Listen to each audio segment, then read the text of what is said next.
Hey, Bludgeon here with another Dune Imperium card ranking video. This one is the Immortality edition.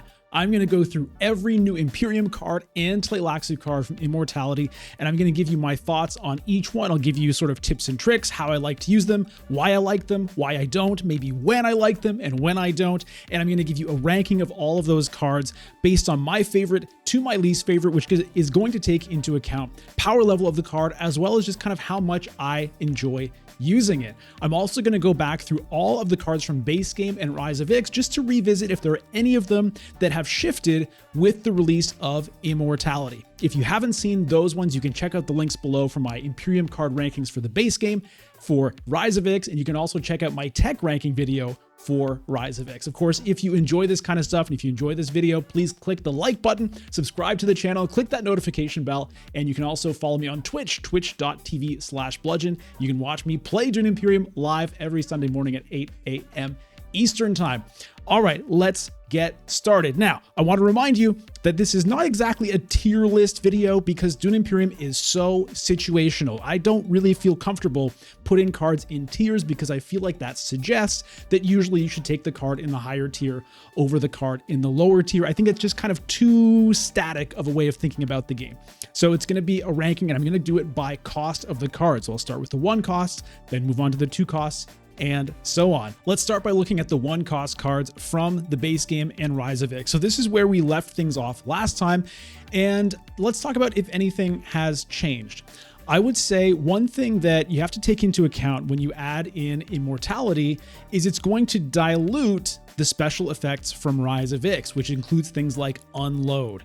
So Water Peddler has Unload, Chome Delegate has Unload, and these are going to be a little bit harder to trigger with Immortality because it's going to be harder to find discard effects. Now, that said, I still think these are probably going to stay where they are, but this is a theme we're going to come back to in terms of the dilution of effects when you mix the expansions together. Other than that, I don't think I would really rearrange anything here. Just note that the Unload effects are a little bit harder to trigger. Okay, let's bring in the Immortality 1 cost cards. So here they are, Blank Slate and High Priority Travel. There are 2 of these, and my favorite of these 2 is not Blank Slate. It is High Priority Travel. This is actually a pretty decent 1 cost card. So let's take a look at it. It has Spice Trade access and Landsrad access, or technically speaking, it has those agent icons. When you play it as an agent, if you have 2 guild influence, you can draw a card, or this is an interesting new effect in Immortality. You can essentially treat your turn as though you visited a combat space. So what does that mean? Well, when you visit a combat space, it means you are allowed to deploy troops. You're allowed to deploy any troops that you gained on this turn, as well as up to 2 from your garrison into the conflict. So let's think about what that means. Well, let's say you are playing without Rise of Ix. If you have 2 guild influence and you send this to rally troops, then those 4 troops you gain from rally troops could be put immediately into the conflict, as well as up to 2 more from your garrison. So rally troops normally is a bit of an awkward spot because you're going there to get troops, but you can't put them in. High Priority Travel allows you to turn that into essentially a Hayliner. It's 1 troop short of a Hayliner. So that can be a pretty cool option for you. Now in Rise of Ix, you don't have rally troops. Instead, you have the Dreadnought space. So if you send this to Dreadnought, you could put that Dreadnought straight into the conflict again, as well as up to 2 troops from your garrison, plus any other troops you gain this turn from whatever means. If you have an intrigue card that generates troops, you could use it.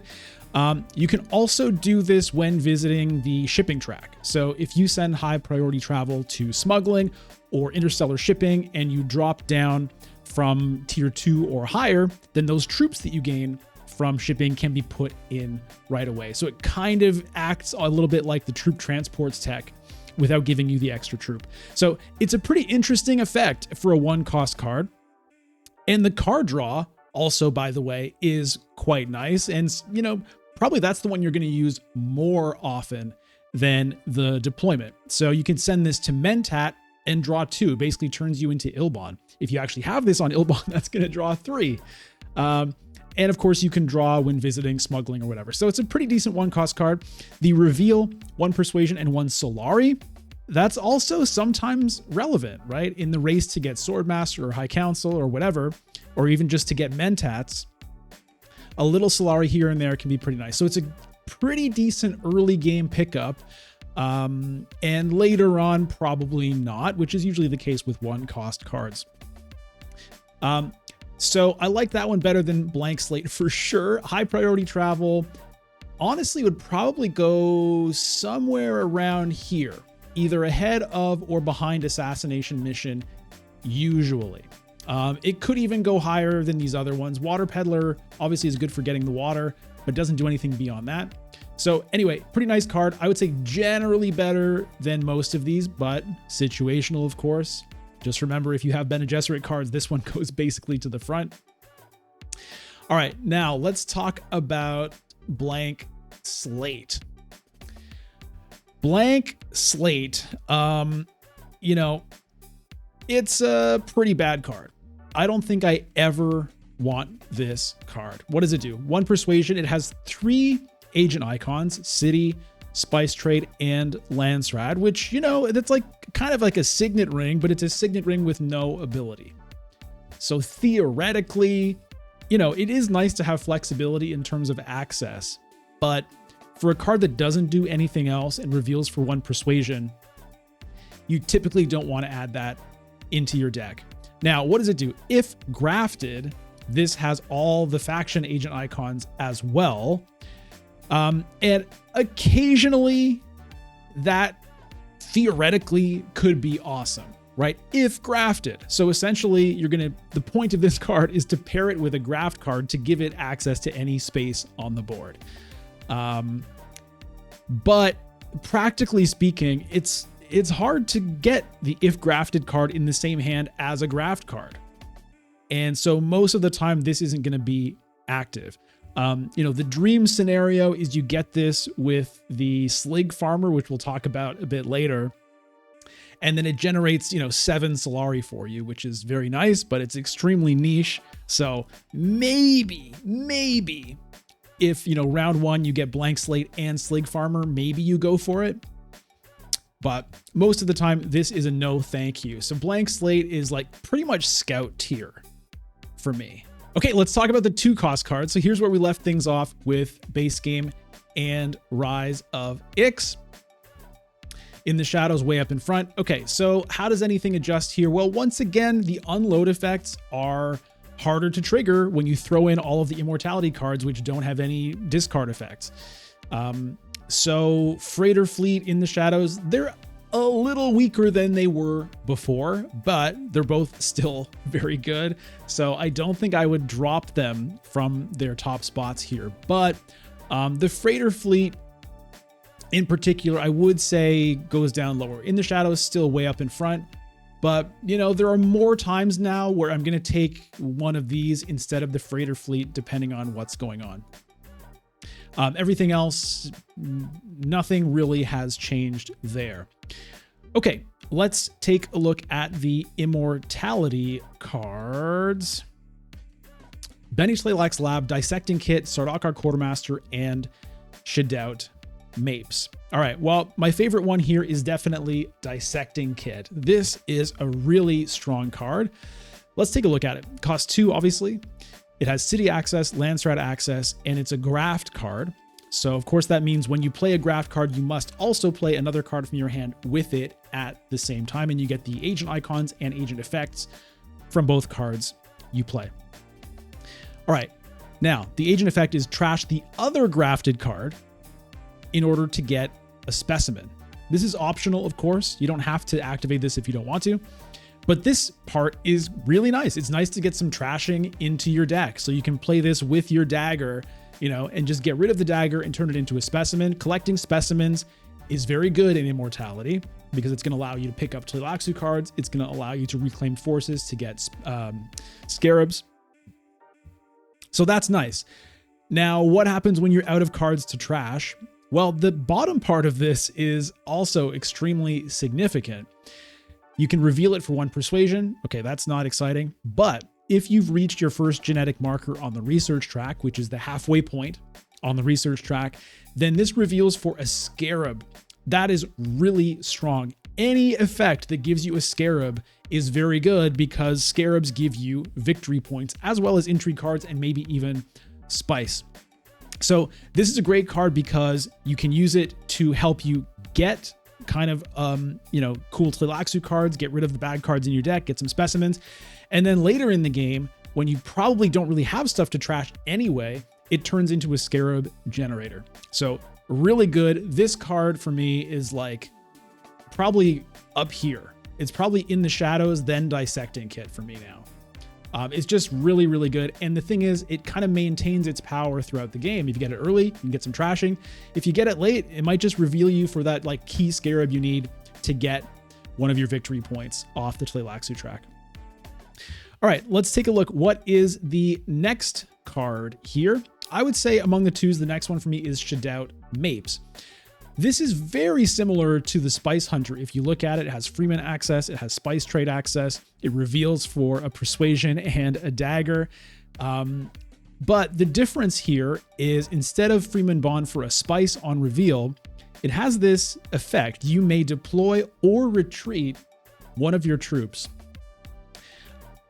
This I have found, I haven't used this card a ton. It's not like something I'm going to take that often, but I have had a game or two with this where I was really happy to have this flexibility. It's just very nice to be able to like see how everything goes. And finally, when you reveal, decide, oh, you know what? Maybe I will put a troop in, or maybe I will put in one more troop based on what everyone else has done. Or you know what? It's not looking so good. Let me take one out. So this is a really nice ability to have. Now, is it like amazing? No, but it's a pretty flexible card. You can use it to get Freeman influence, get to Hardy Warriors and Still Suits. But if you don't do that, the reveal is pretty nice and you don't need Freeman Bond to do it, unlike the Spice Hunter. So for me, I would probably take Shadout Mapes over the Spice Hunter most of the time. But other than that, it's like pretty well equivalent. All right, let's move on to the next one would be Sardaukar Quartermaster. Let's see what he does. Okay, City and Landsrat agent icons. And his agent effect is, if grafted, get a troop and draw a card. Well, getting a troop and drawing a card is great, but the if grafted thing, to be honest, sucks. It's just not reliable to get this guy in a hand with graft cards. Graft cards are not that easy to get in Immortality. You're going to have games where you get a bunch of them, but it's just the concentration isn't high enough to do this. And especially if you're playing with Rise of Ix as well. So this is another thing we need to talk about again, is the effect of mixing both expansions. So I talk about this a lot, but each version of the game is a different game. So playing with both expansions together is its own fun game. It's nice to have access to all of the cards and all of the effects and all of the text and fun interactions that can come from that. But the cost is that the individual mechanics from each expansion will be diluted and weakened and harder to pull off. So if you're only playing with Immortality and not Rise of Ix, then this kind of effect gets much better because there's just a higher concentration of graft cards that you're going to be able to get with the if grafted cards. But if you're playing with all the Rise of Ix cards, then it's less likely you're going to get that. All right. So, this guy will be better in just Immortality, but still not great because it's just, it's very contingent. Because if you don't get it, what is he doing for you? I mean, he's got decent access. He reveals for 1 and 2 swords. So he's like a Sardaukar infantry that has agent icons. All right. So he's going to go pretty low here. Honestly, most of the time he's worse than Arrakis Recruiter because Arrakis Recruiter at least guarantees you to get a troop. Now, the extra access is a significant factor. If you're trashing your daggers, then it is nice to get this in there so that you can send this to Swordmaster or something if you have to. So, it might go higher, but this is kind of how I feel about it. All right. And last and least is Beni Tleilaxu Lab. City and Spice Trade access. The agent icon is a specimen. And I mean, I did say that getting specimens is good, and it is good. It is good to get specimens. It's just that it's not good enough to take up a spot in your deck most of the time. Your agents are really squeezed in Immortality. because you don't have useless dunes anymore. You have those experimentation cards, and you'd rather play experimentation and get a research than play this and get a specimen. And so you're going to find it's very difficult to actually find the space to play this as an agent. Okay, so what's the reveal? 1 persuasion, and if you have a genetic marker, 1 spice. This is pretty much a never buy for me. It's like here, I've had it because I will try these cards out, but I've never been too thrilled about it. All right, it's time for the 3-cost cards. Look at all of these cards. So these are the base game cards with the Rise of Ix cards. Let's see if anything has changed. Okay, well, once again, let's look at Rise of Ix specific effects that get weaker once you dilute it with Immortality. So let's take a look at Ix Guild Compact. This is a card that I quite liked picking up in Rise of Ix, but I find I almost never do now with Immortality, and the reason is kind of threefold. Number 1, this 2 discards to get a Dreadnought. Well, what you hope is that you combine that with cards that have Unload so that you're actually getting a benefit from discarding those cards as opposed to just paying the cost of discarding cards. So you're hoping to discard things that give you an effect. The problem is it's harder to get those in your deck because Immortality doesn't have any of those. All right, so that's one thing. And then on the other hand, this has Unload, which you would like to use with other cards that have a discarding effect. For example, Truthsayer.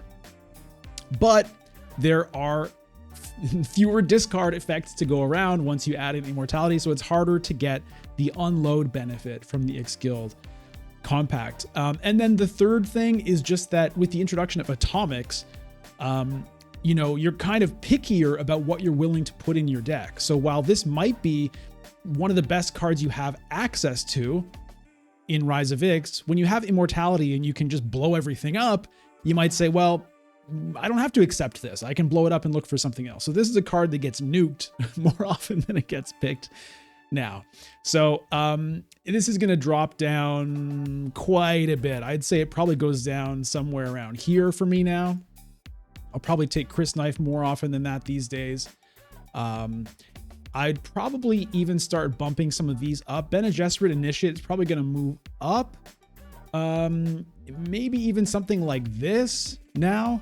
And the reason is that card draw, I would say, gets a little bit stronger in Immortality because it's going to help you find your experimentations more. For one thing, it's going to help you find those stronger cards that you're going to get. So on average in Immortality, you're going to have stronger cards in your deck than you did before, again, because of Atomics, but as well as because of the addition of the Tleilaxu cards. So drawing cards is a little bit better for that reason. Also, drawing cards is a little bit harder to do in Immortality because of the change to Research Station. Research Station only draws 2 cards in Immortality instead of 3, replacing that 3rd card draw with a Research. So this kind of gives you a little bit more of that card draw. So I'd probably do something like that now. The rest of it, I would say, is fairly unchanged. Truthsayer, does get a little bit worse. Again, because that discard is less likely to find an Unload card. But I would still take it in that order, I think.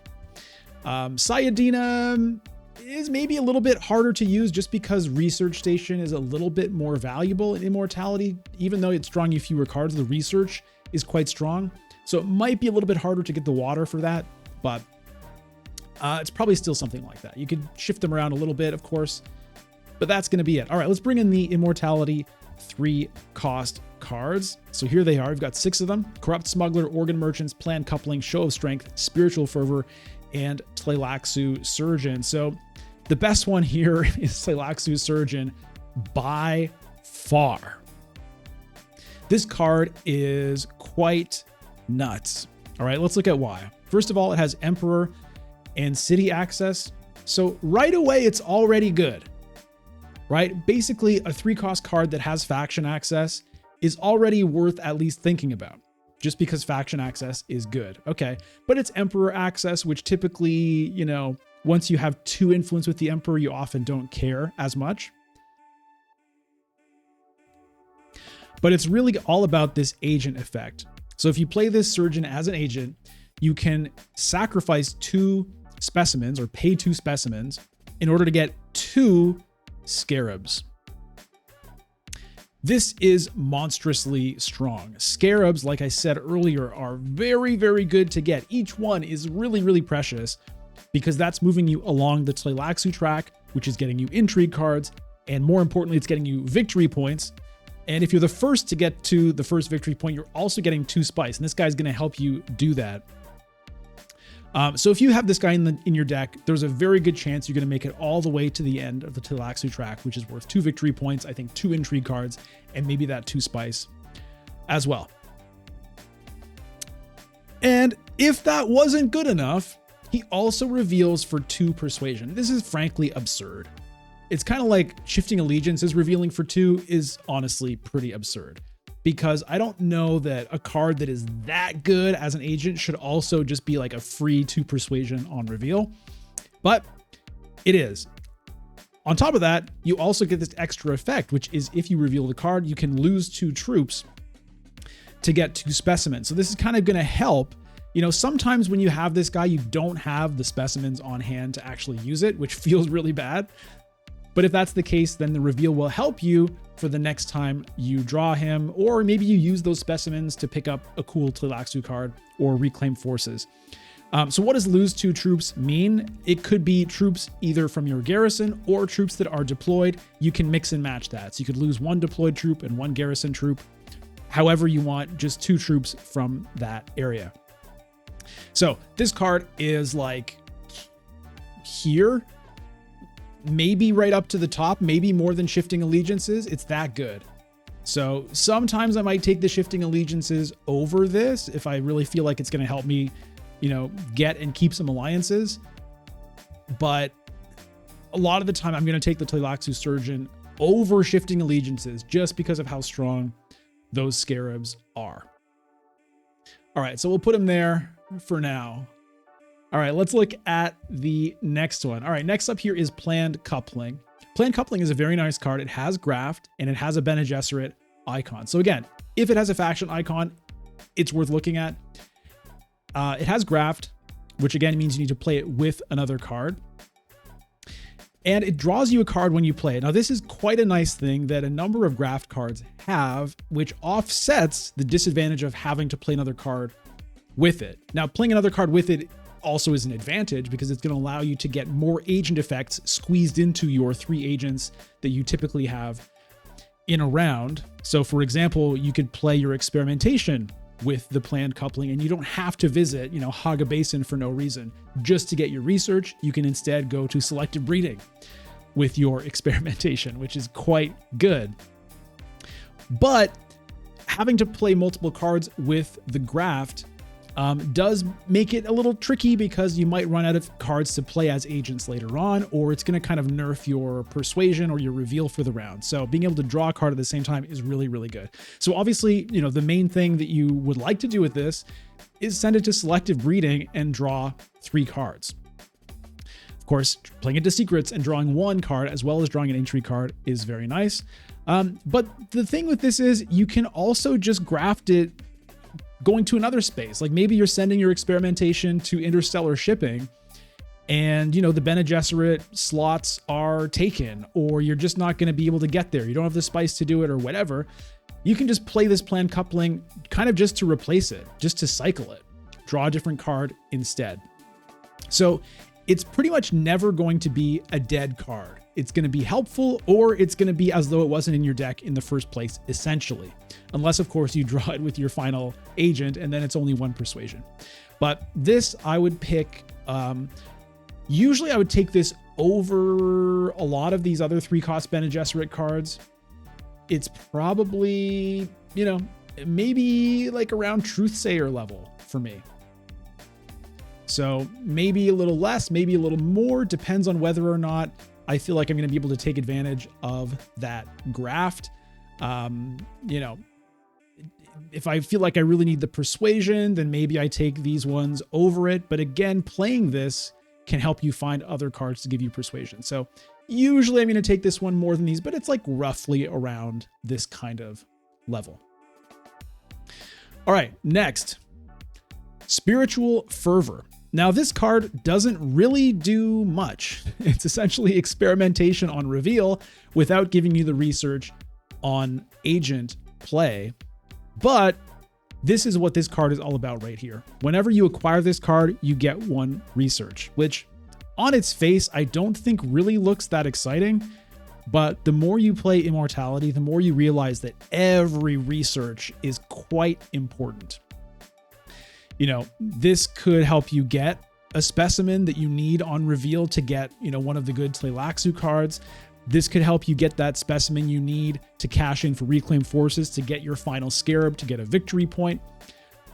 This could help you get a trash you want right now. This could help you get an influence from the research track to help you get an alliance.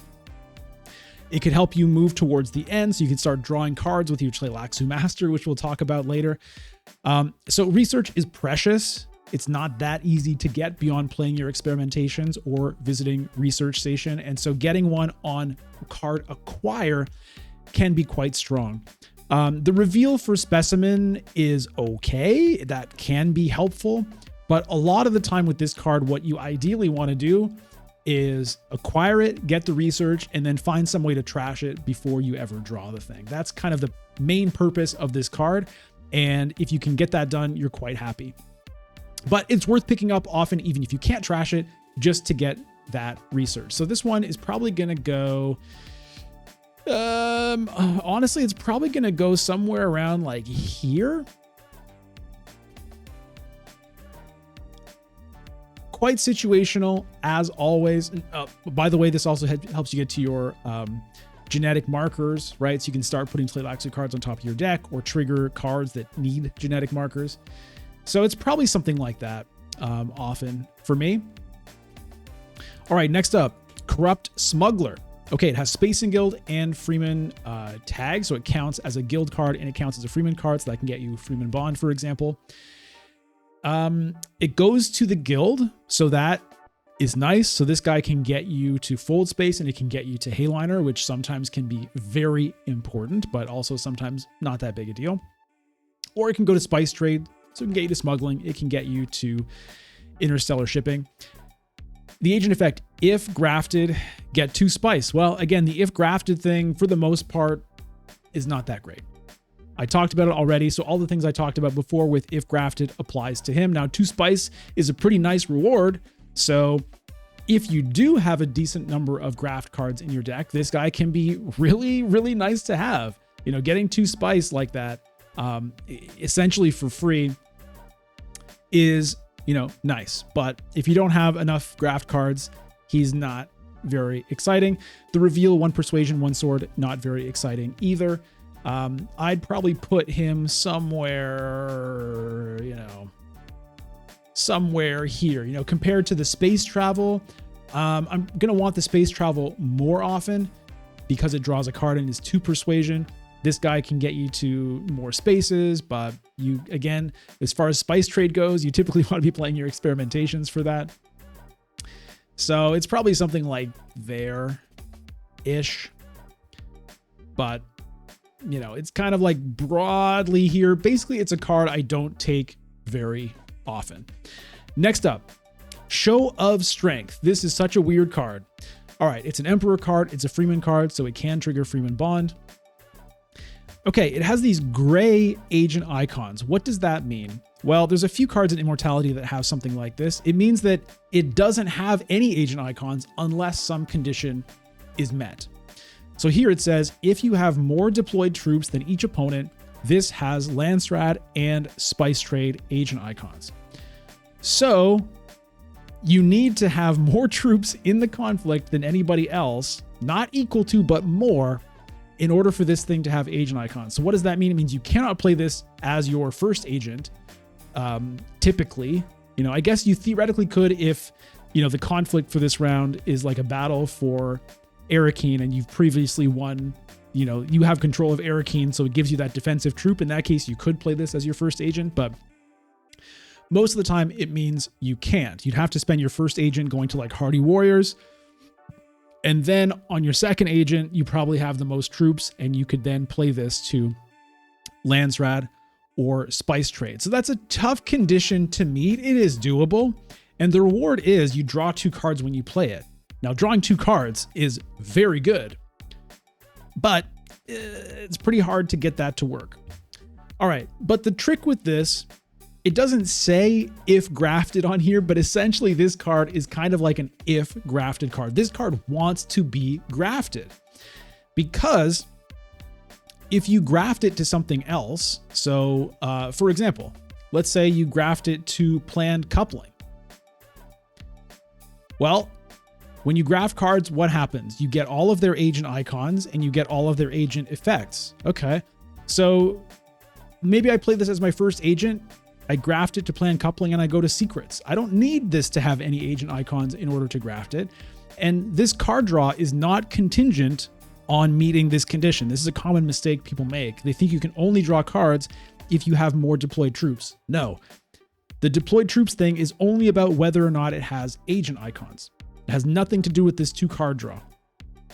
Okay, now they're related in a way, but they're not actually contingent on each other. This is a good card to have in your deck if you have a lot of graft cards, because look at this. If you graft this to planned coupling and you go to selective breeding, for example, you're going to draw 5 cards, 2 from selective breeding, 1 from planned coupling, and 2 from show of strength. So I have had some fun games with this where I picked it up and managed to graft it, and sometimes even managed to play it on its own. The 2 card draw is really, really strong. So it can be a fun card or it can be a dead card. So this one for me, you know, most of the time I am not going to pick this up, but when I do pick it up, it can be pretty fun. So, you know, I'm going to say it's like here-ish. And, you know, I actually like it more than the Corrupt Smuggler, just because it's fun when you can manage to pull it off. All right, last on the list here is Organ Merchants. What a creep.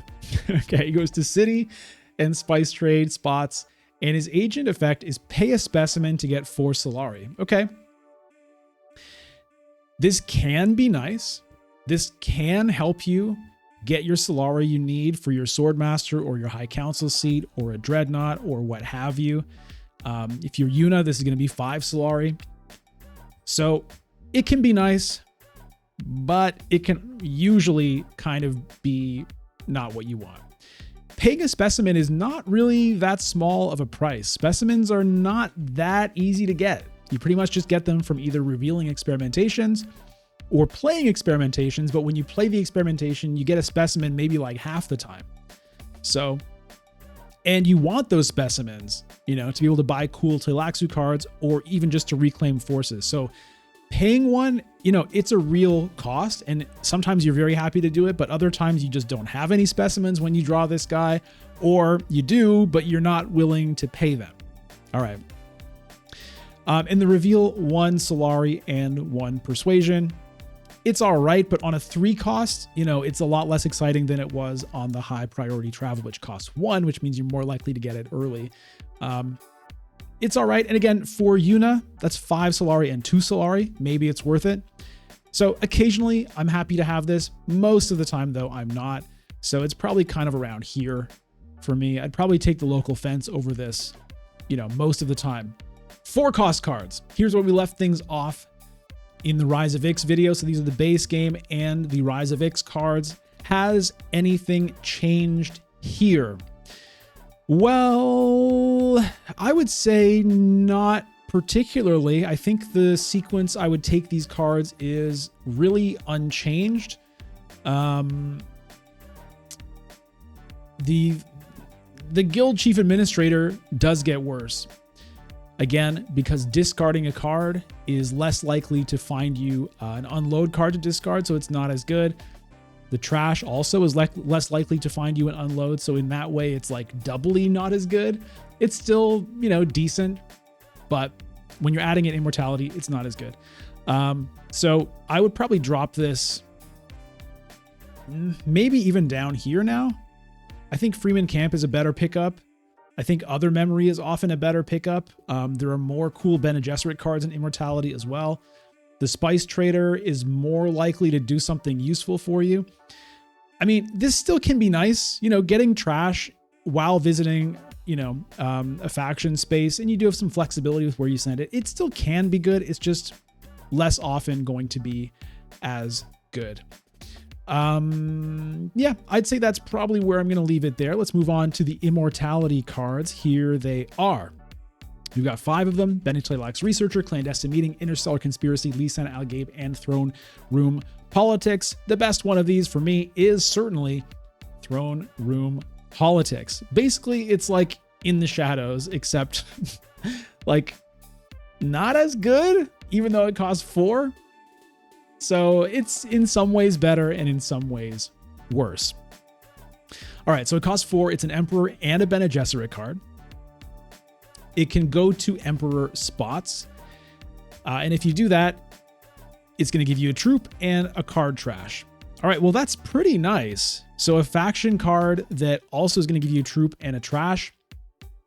Good stuff. Very good stuff. But the reveal is kind of where you want to use this most of the time. And that is for the Persuasion and the Bene Gesserit influence. So it's better than In the Shadows in the sense that In the Shadows doesn't give you a Persuasion, whereas this does. And sometimes that one Persuasion can make all the difference. But it's worse in the sense that it doesn't have Unload. So part of what makes In the Shadows so crazy is you can get that Bene Gesserit influence from discarding the card or from trashing the card. This one, you can't do that. But the flexibility here is quite good. Sometimes you do want that Emperor influence and you want to play it and you're happy to get that trash. Maybe even you trash In the Shadows with this and you get a Bene Gesserit influence at the same time. It's also worse than In the Shadows in the sense that, you've got these 2 factions you can choose from. In the Shadows, once you have it powered up, can get you any faction influence. So In the Shadows is quite a crazy card, but this is also a very good card. It's good no matter how you use it. All right, so this one is going to be pretty high up for me. It's something around here. It's in this kind of range of card, right? These are all cards, notice, that can give you faction influence one way or another. I'm probably going to take it over the Guild Ambassador most of the time. I might even take it over the Negotiated Withdrawal a lot of the time, just because, this requires some kind of setting up to make it work. You've got to get troops into the conflict, then take them out. It can be a little awkward to manage this. Very strong, though, because it gives you any influence, whereas this one is only Bene Gesserit, but you don't have to do anything for this. You're just going to get it. So it's something around there, pretty close to the Negotiated Withdrawal, I would say. I think I would still take the Firm Grip over this most of the time because, the Firm Grip a lot of the time is going to get you 2 different faction influence at the same time. So you play this to the Emperor, and you get either Guild or Bene Gesserit or Freeman all in one shot, whereas the Throne Room Politics is you play it and you get an Emperor influence, or you reveal it and get a Bene Gesserit influence. Very good card, though. All right. Next up here will be Bene Tleilaxu Researcher. Lance Rat access with Graft, and the agent effect is Research. This is the main reason that this card is good. Like I said, research is quite precious, and being able to get research done is very strong in the game for all the reasons I've already talked about. So it only has Lance Rat access, but another way of looking at it is, hey, it gives you Lance Rat access because the Graft part means it's flexible. You can send this with a different card to a non-Lance Rat spot. You can send this to Hardy Warriors if you want, if you pair it to a Freeman card. So it just gives you options. You can use this to go to Mentat as well, which can be nice because you're often trashing your daggers when you can, right?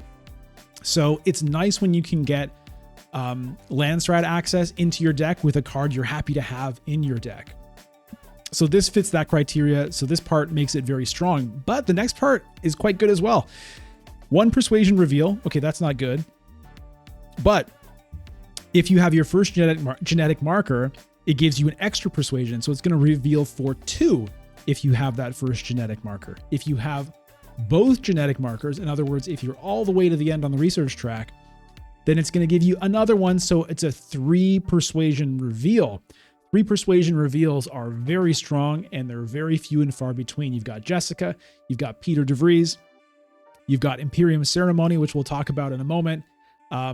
And, you know, you've got like some conditional ones like Reverend Mother, Siege Reverend Mother here. But it's something that's pretty rare, and it's very good because, you know, it's going to help you buy big cards or Spice Must Flow. So this guy is very nice because he gets you the research, and then once you have it, he lets you use it. All right, so he, I would say, is probably like, whoops, that's not the right card. I'd say he's probably like up here somewhere for me. And it's going to depend on, you know, whether I need the graft, whether I have combos with that, you know, what my situation is with the research and whatever. But it's like up in this kind of range for me. I'm definitely going to take it over these other cards most of the time. So we'll put it there for now. Okay, next, Interstellar Conspiracy. I love the art on this card. This is like one of my favorite art pieces from Immortality. All right, so it only has City, but it is a graft card, which makes it very flexible and easy to play. And when you play it, it's going to give you a spice. So right there, you get a spice when you graft this. That's quite good. It's essentially like a free spice. All right, and if it's grafted with an Emperor or Spacing Guild card, get an influence of your choice. Okay, so all of a sudden, all those cards we looked at that had Emperor, like for example, Throne Room Politics, that actually might matter for a change. Because if you graft it with that card, you're going to get an influence of your choice. So for example, let's say you do graft it with Throne Room Politics. All right, so let's say we send this guy to Wealth. You're going to get one Emperor influence there, a troop, a trash. You're going to get a spice and another influence. So you could get two Emperor influence there if you want, or somewhere else. So it kind of turns these two together into a firm grip, you know, into a better firm grip. Okay, so that's pretty good. Now, there are some pretty cool combos with this card that exist, and we'll talk about it once we get to talking about the Tleilaxu cards. But the Guild Impersonator is a great card to pair with this, and we'll talk about why when we get there. But let's also just talk about for a moment the graft with the single agent icon. So let's talk about the Bene Tleilax Researcher as well for a moment. These are cards that are particularly nice to have on Elisa Ikaz. So Elisa is a leader that benefits from Immortality because of the way her one step ahead ability works. So that ability is you set aside a card at the start of the round, and at the start of your second agent turn, you put that card, you reveal that card to everyone, you put it back in your hand, and if you use it to send an agent, then you get a spice if it has only one agent icon. If it has not one agent icon, so 0 somehow, or more than one, you get a Solari. So ideally, most of the time with Elisa, you're going to use it with a one agent icon card so you can get the spice, because spice is typically better than Solari.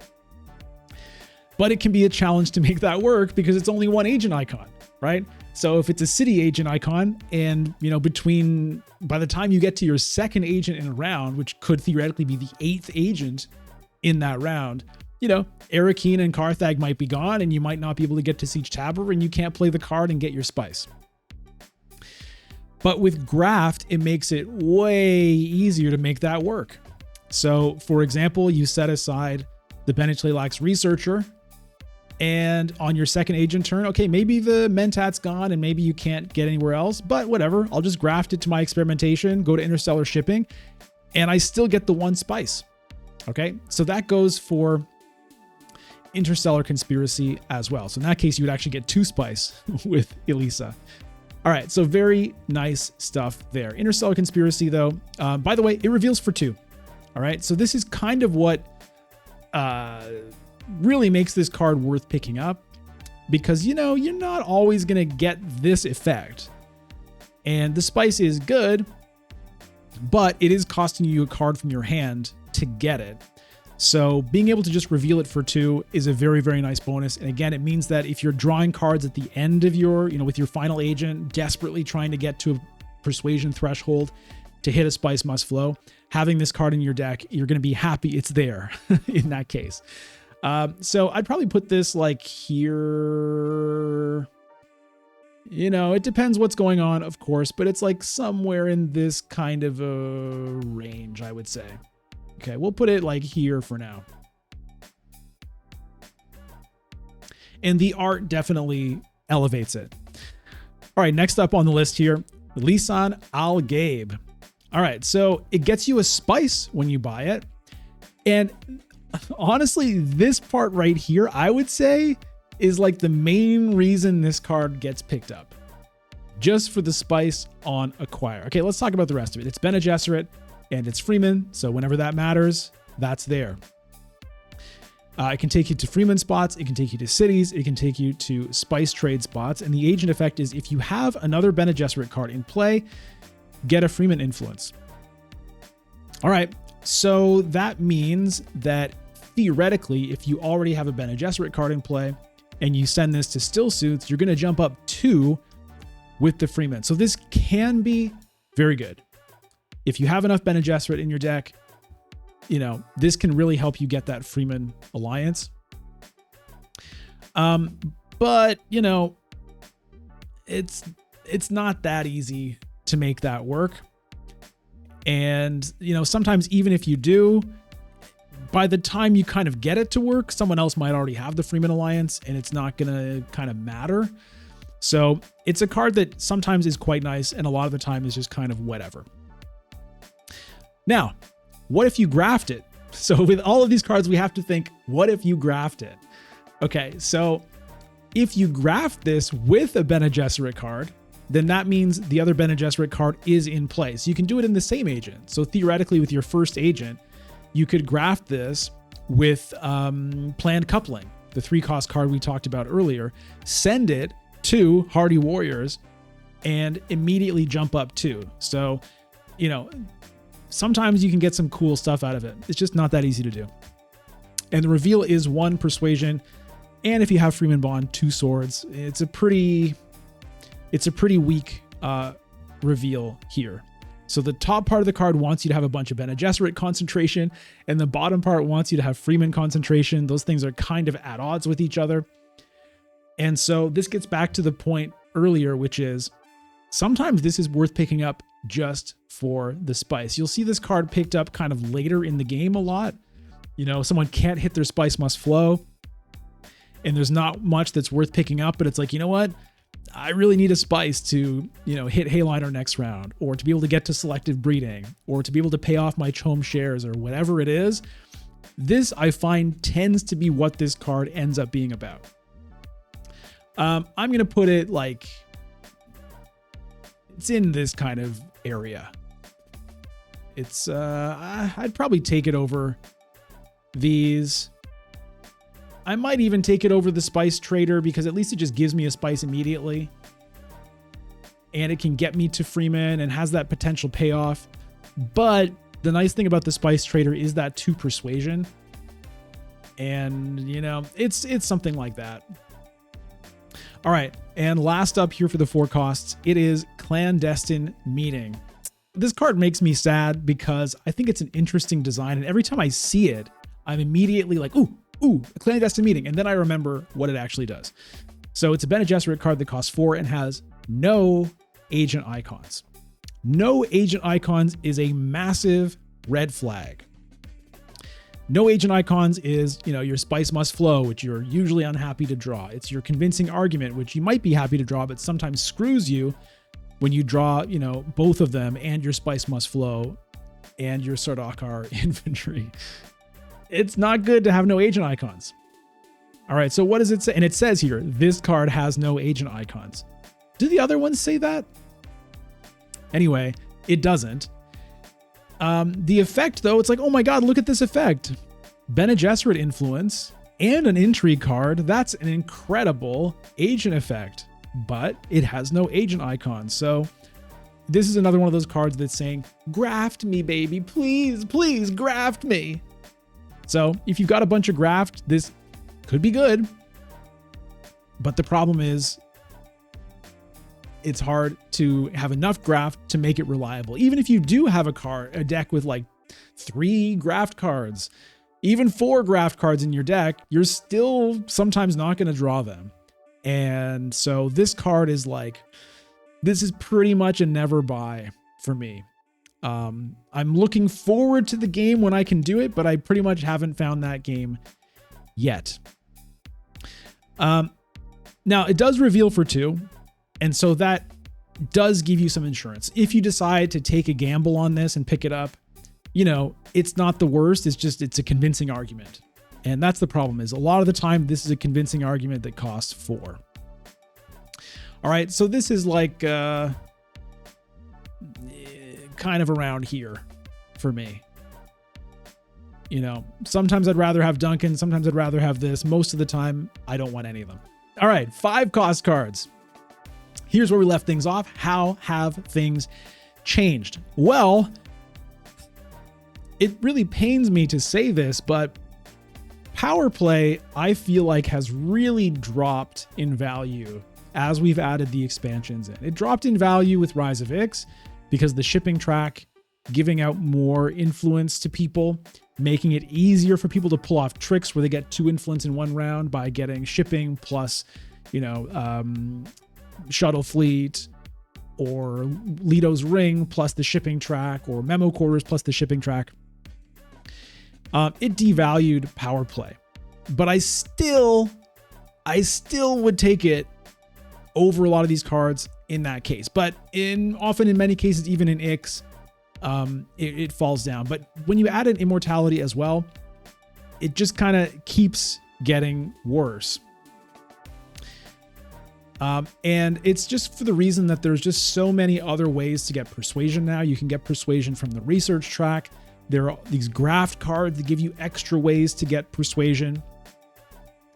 So the power play, it is still very good, but it's like starting to drop to like here, you know. It depends on the point in the game, for sure. It depends what's going on. And it's still such a good card, but it makes me sad because this card was like so good in Classic and it's really dropped. So, you know, the rest of it is still roughly the same. All of these cards, honestly, for me are like, really depends on the game. Sometimes the Appropriate can be absolutely incredible. You know, buying tech for Solari can be good. Getting that freighter can be really good. I still like Thufir Hawat a lot more. The Esmar Tuek can be good, although the Unload, not as good as it used to be. I probably like Stilgar more than Peter, I would say, these days. And what about the rest of it?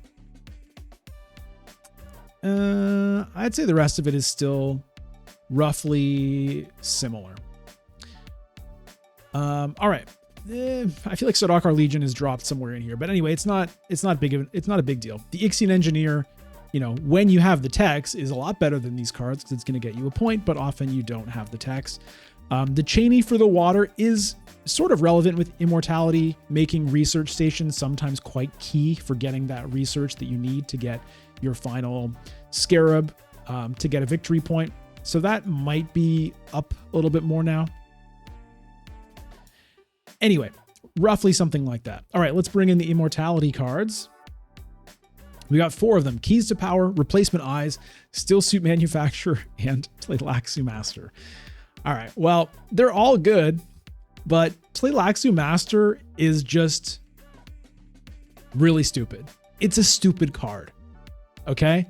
It's very sad because it's a very cool card. The art is awesome. The Tleilaxu Master is a very interesting kind of character in the Dune books. And it has some really interesting card design. Let's look at this card. Okay. Spice Trade and Landsrat Agent Icons. Look at this agent ability. This is one of the coolest agent abilities in the game. All right. If you don't have any genetic markers, it doesn't do anything. If you have your first genetic marker, which again means you're halfway through the research track, you may acquire a card that costs 6 or less. So it's going to get you a card that costs more than it costs. So you could grab a Treachery, play this guy to Mentat, and throw a Treachery into your discard pile from the Imperium row. You could grab a Gurney Halleck. You could grab a Reverend Mother. Okay, the list goes on. you get the idea. It doesn't have to be 6. You can get a power play. You can get a web of power. So that is very exciting. So at first you're reading, you're just like, oh my God, this card is amazing. Okay, now if you have both genetic markers, put that card into your hand, not into your discard pile, into your hand. All right. So you play the Tleilaxu Master to smuggling. You take a treachery, put it into your hand, and then you can use it on your next agent. That opens up all kinds of interesting plays. That's just like super exciting, right? The possibilities are just like, oh my God, what can I do with this card? What awesome stuff can I do with this card? And sometimes there are some really fun plays that you can make. And it inspires creativity, right? Because you're looking at the Imperium row and you're going, what could I do with this? What kind of things could I do that people might not expect me to be able to do? It also means, if you haven't used your Atomics token yet, you could use it on a turn with Tleilaxu Master to try to find something interesting to do. Okay, but it does require you to get to the first genetic marker and the second genetic marker, and that's not easy to do. The first one can take some doing to get there. You got to play your experimentation a bunch of times or go to research station or find some other way to get there. It's not trivial getting to that first genetic marker. And getting to the second one is something you're probably not going to do in maybe most games. It's not easy to do. Except this reveal sucks because it's so good. Okay?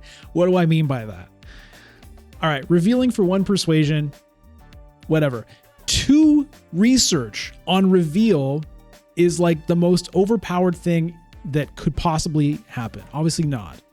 You can imagine all kinds of things, but it's one of the most overpowered things in the whole game. And it doesn't immediately necessarily seem that way.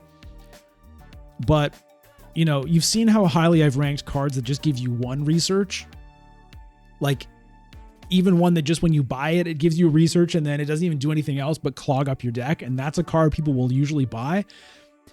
Getting it for free on reveal, just 1 on reveal, would be so good, right? Think of how good it is to get an influence on reveal within the shadows or web of power. Doing it on reveal instead of having to do it by playing an experimentation or going to research station, which costs you 2 water and you've got to spend an agent and you've got to make sure no one else is there. Just getting 1 on reveal is incredible. But it's not 1, it's 2. So this guy is absolutely absurd. And unfortunately, it means that you're almost never going to actually use this super cool agent ability because of how strong that 2 research on reveal is. This guy is something you want to reveal almost every time. Sometimes you will find yourself with an opportunity to use the agent icon, and having that flexibility to do it is incredible. But almost all the time you're going to want to reveal him because the research is just so good. And remember, once you do get to the end of the research track, you might say, okay, well, once I get to the end of the research track, I'm definitely going to be using him as an agent to get a card and put it in my hand and like play a Gurney Halleck. No, you're going to reveal him because once you get to the end of the research track, every research icon draws you a card. So once you're at the end of the track, revealing this guy gives you 1 persuasion and draw 2 cards on reveal, which is typically going to be funding a Spice Must Flow for you. So the thing with the Tleilaxu Master is you're revealing it throughout the game to get to the end of the track, and then once you're at the end of the track, you're revealing it to draw cards to buy Spice Must Flow. That's typically how this guy works. Again, occasionally you can play him for the agent, and that might be awesome. But it's a sad design because it's so cool, but it's too powerful for its own good. This is completely game warping this card. Okay. So needless to say, in terms of power level, this card is like leaps and bounds ahead of every other 5-cost card. It's basically leaps and bounds ahead of every other card in the game. You'd probably take this over a Chome Directorship. You'd probably take this over Kwisatz Haderach. That's how overpowered this card is. But in terms of like my favorite cards, it's in the trash. It's in the trash because it warps the game so badly. It compounds the problems with atomics, where people are just like doing the atomics lottery, trying to find overpowered cards instead of playing with what's there, which to me is a more interesting aspect of the game. And a lot of it is because Tleilaxu Master exists. And by the way, I think there are 3 of them. I might be wrong. It might be 2, but even if it's 2, it's too many. But I think it might be 3. And so people are just going to be digging for this guy all game.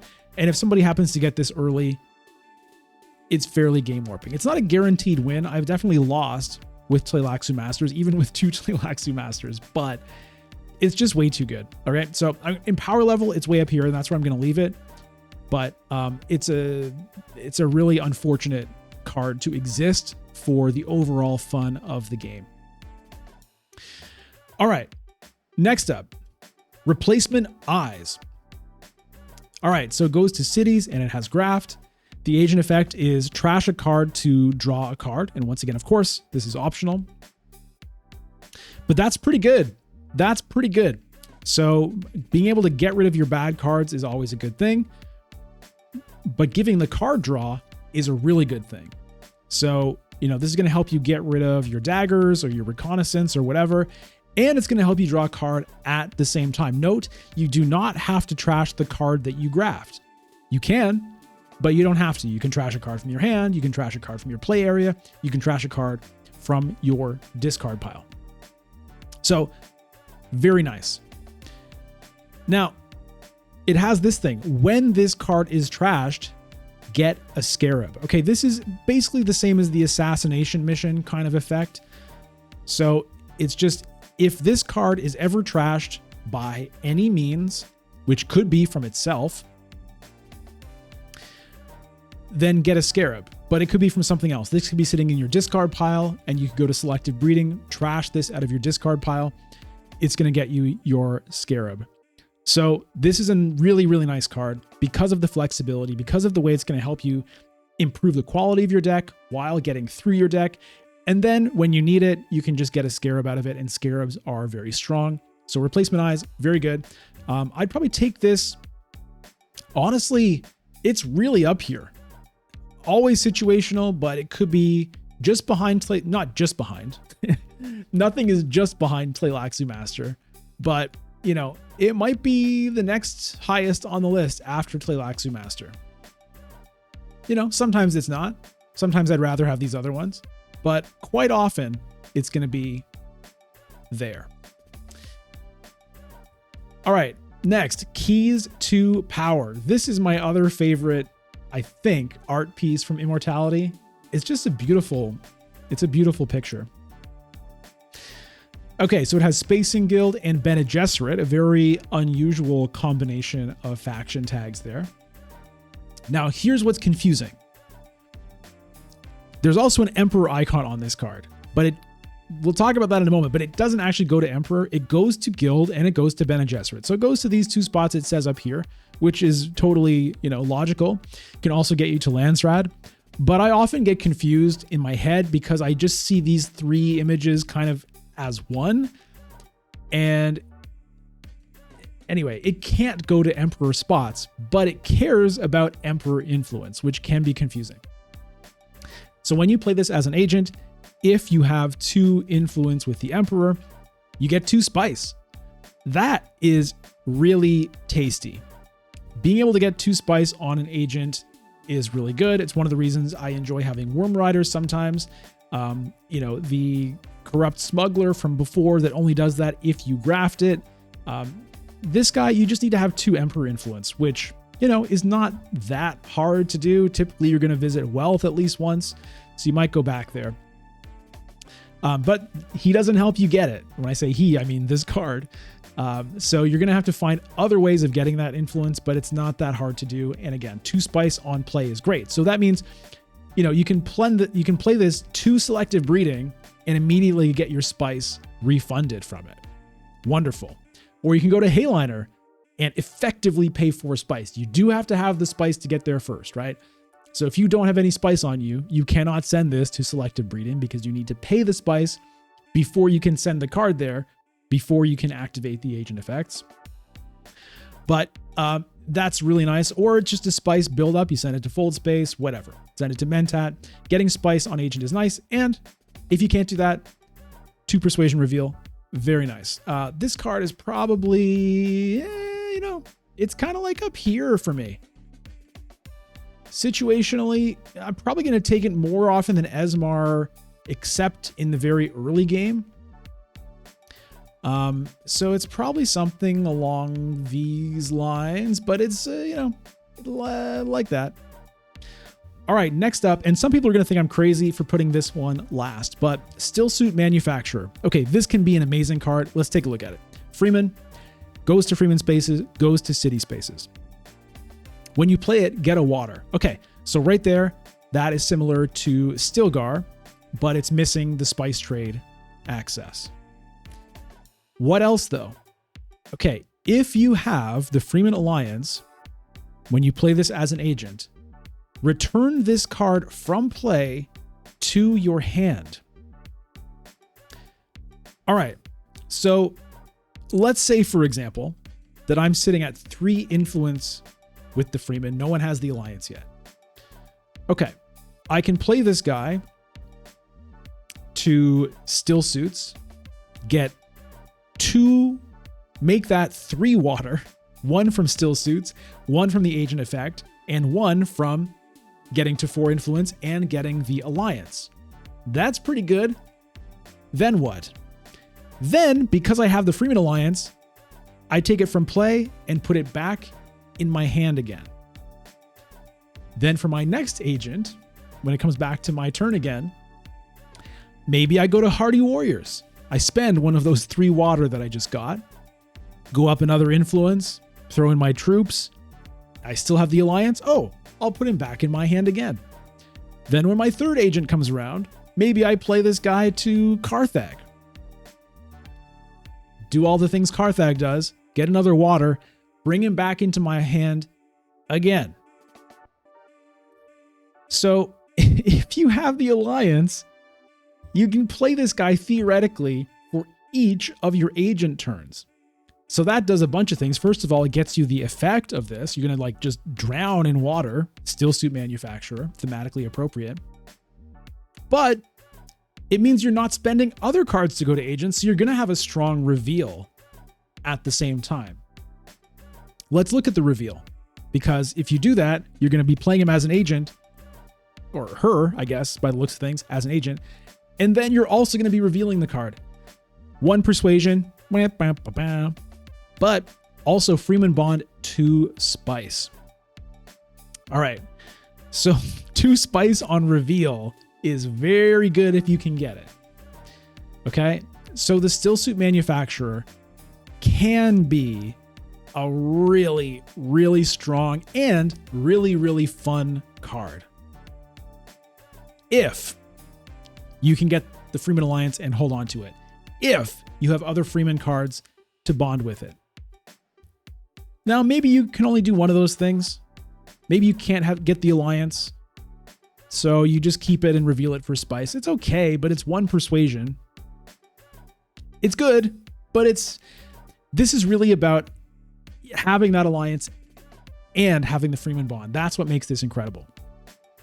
And it's not that easy to make that happen. It's not going to happen in a lot of games. So also, if people see you pick this card up, they're going to really want to make sure you do not get that Freeman Alliance. So in some ways, picking this card up is going to help you get the Freeman Alliance because you can send it there. It's going to make it harder to get the Freeman Alliance because everyone else is going to be motivated, like, do not let this guy get that Alliance. Okay. So that's why for me, this one is last, is even though theoretically it's when it works, it's better than like everything but the Tleilaxu Master. But I have found it quite rare to actually get it to pop off I don't think I've had a game really where I've had it pop off all that much.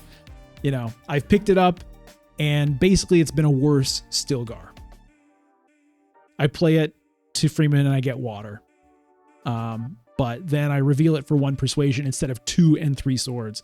Or, you know, I can't send it to interstellar shipping if I really have to. So that's the situation here. So this, I would probably, to be honest,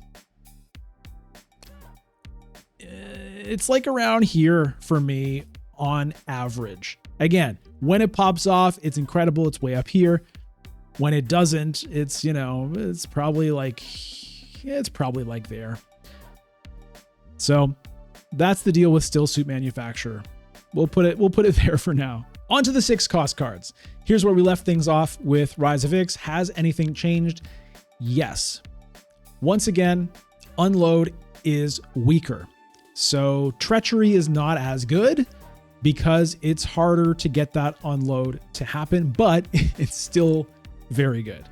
The unload on treachery was kind of a bonus. It's very good just by itself. So it hasn't changed too much. Guild Accord though,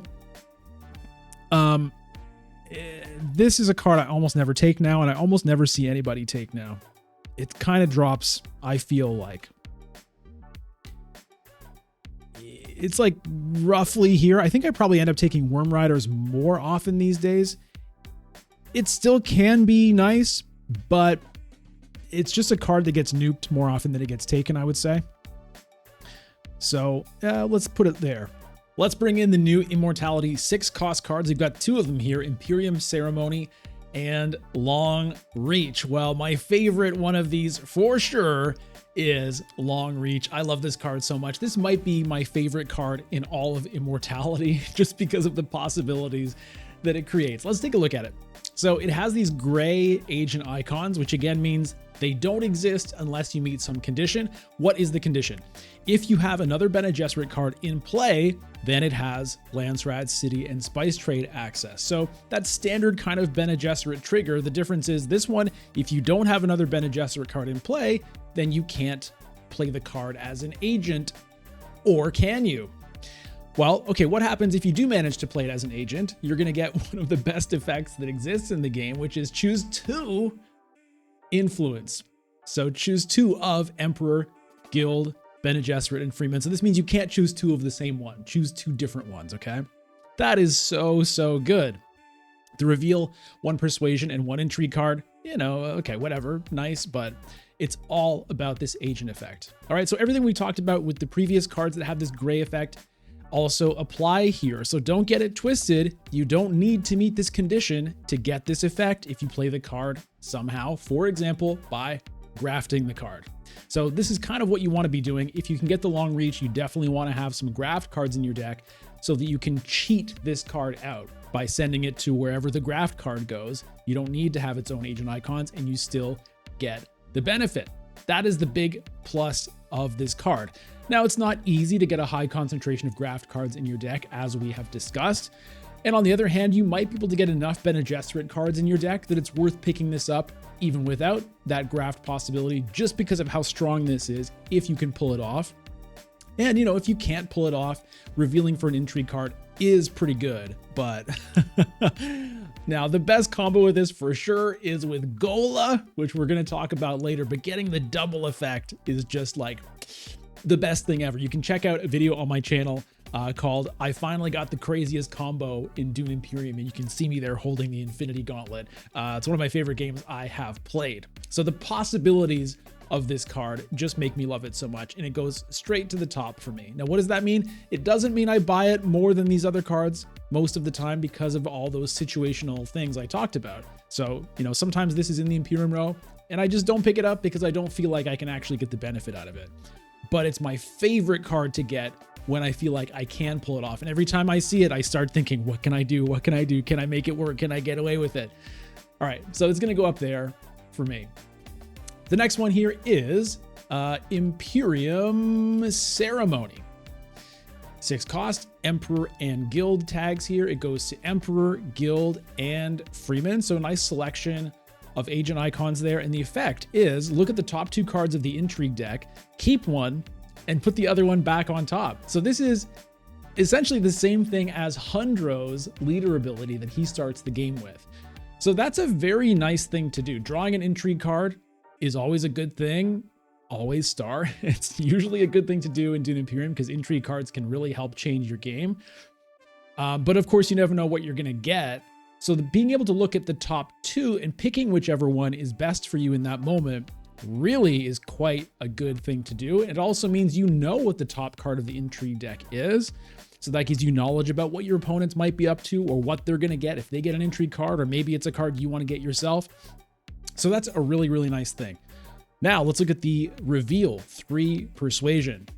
I feel like most of the time, this is kind of what ends up being the most important part of this card, just because 3 persuasion on reveal is so rare. It's pretty much Jessica, Peter, and this card, and then some other ones that are conditional. You know, firm grip if you have the Alliance, that Tleilaxu research card that if you have the DNA markers and whatever, Siege Rever Mother if you have the Freeman Bond, right? So there are other ones that do it conditionally, but even not that many of those. And every point of persuasion you get on reveal is mega because each one might be the difference that tilts you over and lets you get a Spice Must Flow. So this is a really nice card, but the agent effect is also very good. So agent effect good, reveal good equals card good. That's just basic math.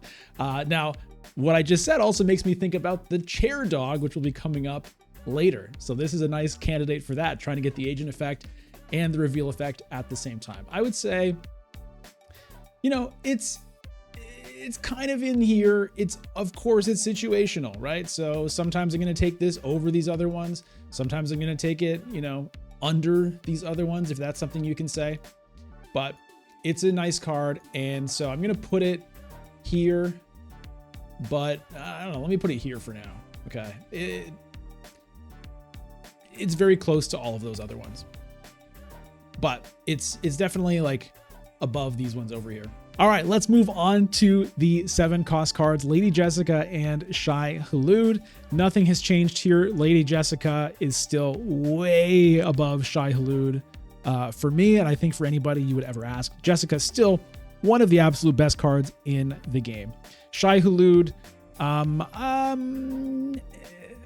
honestly, Shai Hulud has probably gotten worse even than it was, just because there are some other things you'd rather take than Shai Hulud. And the trash is still good, but this is something I haven't talked about yet. Trash is both stronger and weaker in Immortality. It's stronger in the sense that with the added deck building elements of Immortality, it really does help to be able to get rid of the superfluous cards from your deck, because the average strength of the rest of your cards is going to be higher.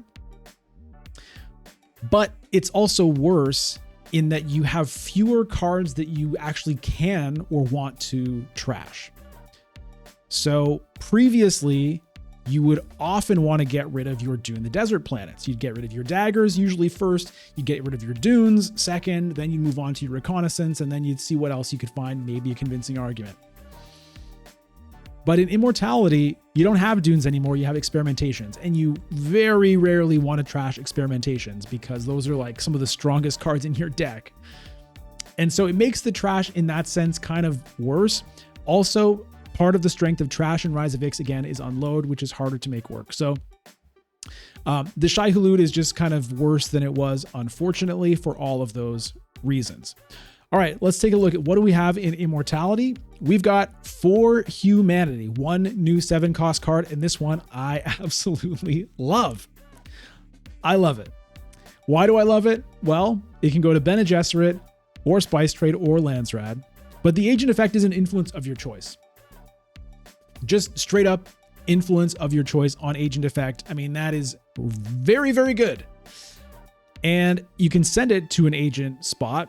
So if you can do that, you're going to get 2 influence. You're going to get the Bene Gesserit influence, and you're going to get any other influence you want, including Bene Gesserit. So you can double jump Bene Gesserit with the For Humanity. So this is stronger than the Firm Grip. It's similar to a Firm Grip in that you're getting 2 influence on agent, but it's better in the sense that you don't have to pay Solari for it.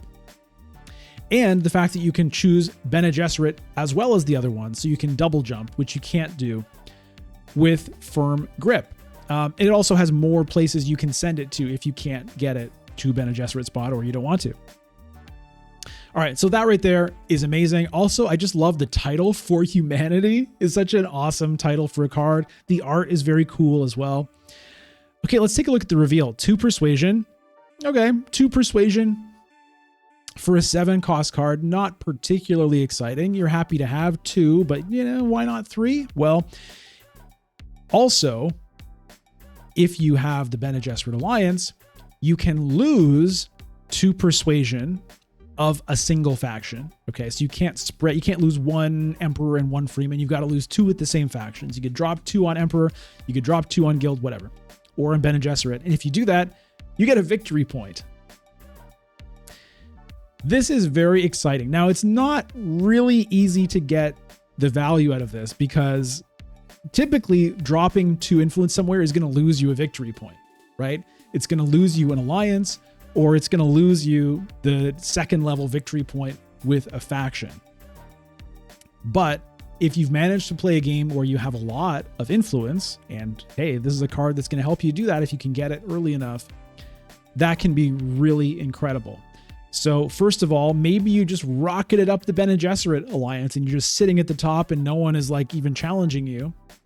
Well, you can reveal this, drop down, still have the alliance, and get a victory point. Also, it can be helpful for those sort of like failed alliance battles. Maybe you had the Guild Alliance, but Leto jumped you and he stole it from you. And it's like, God damn. Well, now you can convert that into a victory point. So you drop down, you're still at or above the 2nd influence marker. So you keep that victory point and you get an extra one here. So it's great. Now, the fact that it costs 7, it is hard to get this to kind of like really get rolling, but it's a card I love to find. So it's going to be here for me. I'll take Jessica over the For Humanity pretty much every time, but what I really want is both.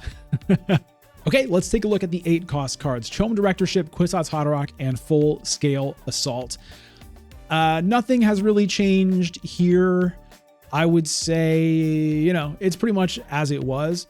The directorship, for the same reason that power play has gotten worse, the directorship also, is worse than it used to be.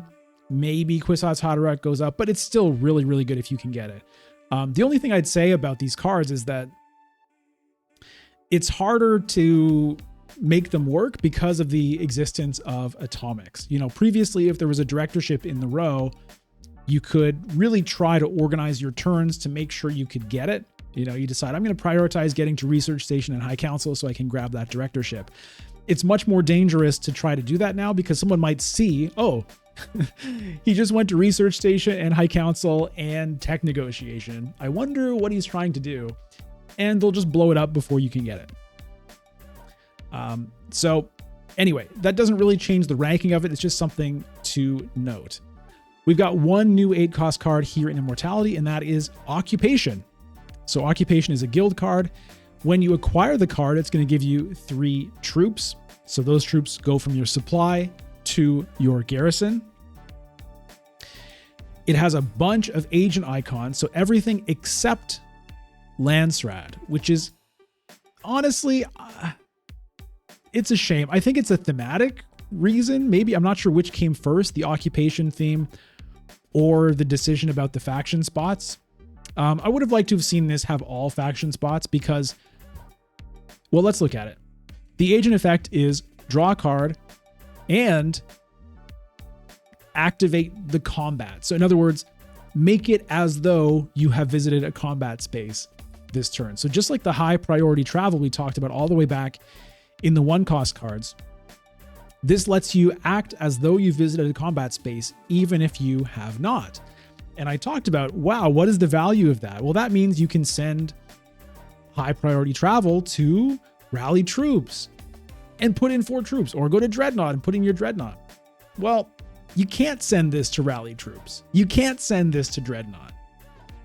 So this this combat thing is like not often going to matter. It still can. It can still matter if you're playing with Rise of Ix, then, you know, you can get your troops from the shipping track and throw them in.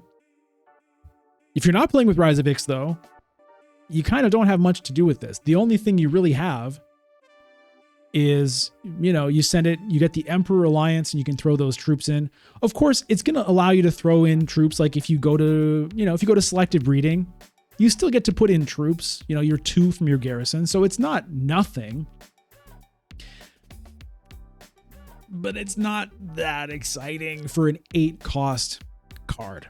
You know, it's basically Thufir Hawat.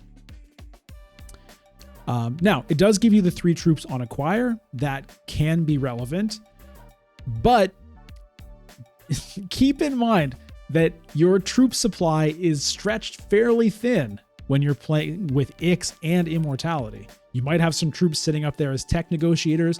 You're probably going to have some troops sitting over there as specimens.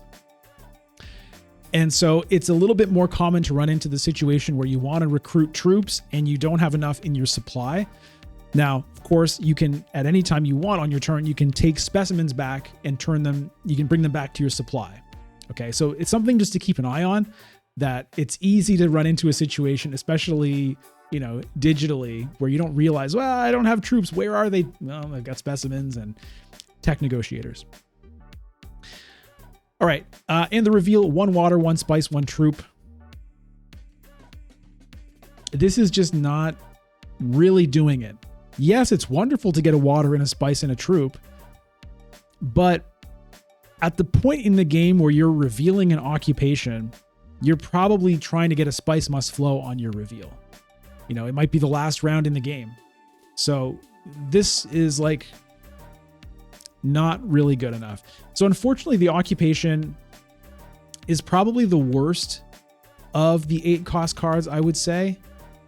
You know, the full scale assault at least reveals for 2 if you need to do that. Getting the dreadnought is typically more interesting than getting 3 troops. And, you know, it just kind of does more. You send this to a city space, it gives you a nice deployment. You can reveal it if you have dreadnoughts for a bunch of strength, as well as getting persuasion. You know, look, it's better than most cards you're going to find from the Imperium row. It's just that when you're looking at 8 persuasion, it's not great. And so unfortunately, it might even be the case that you're sitting on 8 persuasion, the occupation is there, and you go, you know what? Let me just blow up the row. Let me try to find Kwisatz Haderach. Let me try to find Tleilaxu Master. So, you know, it's all right. It just could be better. So again, I would probably give it a Landsrad agent icon and maybe even give it something else on reveal here. All right, that's it for the Imperium cards. Now let's talk about the Tleilaxu cards. So these are the cards that sit in their own special Tleilaxu deck next to the Imperium row and are additionally available to acquire for specimens instead of persuasion. So we're going to go through these. The first thing I just want to say is that the logic for Tleilaxu cards is a little bit different than for Imperium cards because of the fact that you're using specimens instead of persuasion to buy them. And the difference is that specimens are a cumulative resource. You get them a little bit in maybe in one round and they build up round over round until you finally spend them. Whereas persuasion is something you have this round and then it goes away. And so it does mean that you might avoid buying a cheaper card because you want to get a better card later, which isn't how persuasion works. Okay, well, we'll talk about that as we go. So let's go with the 1 specimen cards here: Carino Genes, Contaminator, Face Dancer, Initiate, and Industrial Espionage. My favorite of these is definitely Contaminator. Contaminator is a really nice card to add to your deck, especially if you can do it early, which for 1 specimen, you often can. Why is it good? Well, it has faction access for one thing, so it can get you to Freeman spots and get you to Still Suits and Hardy Warriors, which is very good. But when you do it, it gives you a Scarab. That is massive. Any card that can give you a Scarab is really good, as we talked about before, because it gets you intrigue cards, maybe spice, and ideally 1 or even 2 victory points if you can get far enough. So getting the Contaminator into your deck early is doing two really good things at the same time. It's faction influence for victory points, potential alliance, as well as pretty much making sure you're going to get at least one, if not both, of those Tleilaxu points. So the Contaminator is huge. Definitely take this card early if you can. All right, so Contaminator up here. Next up, I would say, is Carino Genes. Now this one, it depends, but really the main thing about the Carino Genes is the fact that when you acquire it, it gives you Solari. And so this can be a really big deal in the early rounds of the game when it's that race to Swordmaster and sort of like who's going to get it first. And, am I going to get it next round or am I going to get blocked for the next 3 rounds in a row? Carino Genes really changes the math on that. So being able to pick this up early just for the Solari is often wonderful in and of itself. Now let's look at the card. Okay, it also has faction access. It can get you to Emperor. Very nice. Now, Emperor, is probably the lowest priority of the factions in terms of how many times you usually want to go there, but, it's still good. And then again, it has the ability to give you Scarabs. Now, this one is a much harder one to trigger than the Contaminator because this is only if grafted get a Scarab. So, you've got to find other graft cards to pair with it, and we've talked about how that is not always the easiest thing to do, but when you can do it, it's really, really nice. But again, the main point of this for me most of the time is just that Solari boost in the early game to get me ahead in the Swordmaster queue. Of course, Solari can also be used for other things, but typically that's the most impactful. All right, so Carino Genes goes up here. And then next is Face Dancer Initiate. So this is a nice one to pick up. It has Emperor, Spacing Guild, and Freeman tags. So it can trigger your Freeman Bond. It can combo with some of those other effects we looked at earlier. The Interstellar Conspiracy, for example. And it has 3 faction icons, Emperor, Guild, and Freeman. Now notice it does not have Bene Gesserit, which is thematically just brilliant because the Face Dancers are known for being able to fool pretty much anyone into thinking they are who they are mimicking, but they cannot fool the Bene Gesserit who can see through their mimicry. So you can't send them to Bene Gesserit spots, which I really love. All right, so 3 faction access is a really, really good thing.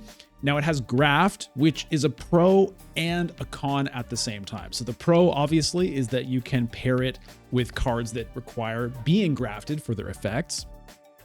The other nice thing about this is it lets you pair this with like your experimentations. So that you don't have to individually send your experimentation to like Imperial Basin just to get the research. Instead, you can pair it with this and send it to like, Hardy Warriors and get your research that way. So it's nice. The con though is that it's reducing your kind of options in the round. It's reducing how many cards you have to actually play agents. So especially later when you have more agents, once you have your Swordmaster, or if you're going to Mentat or something, sometimes grafting can be a bit of a problem because you run out of cards to actually play.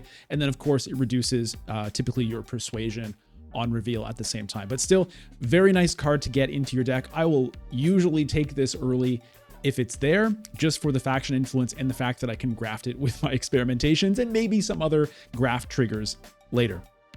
But, if it gets a little bit later in the game, I'm probably not going to pick this up because I'm probably going to want to save my specimens for more important things. Okay, Industrial Espionage. So, let's put the Face Dancer up here.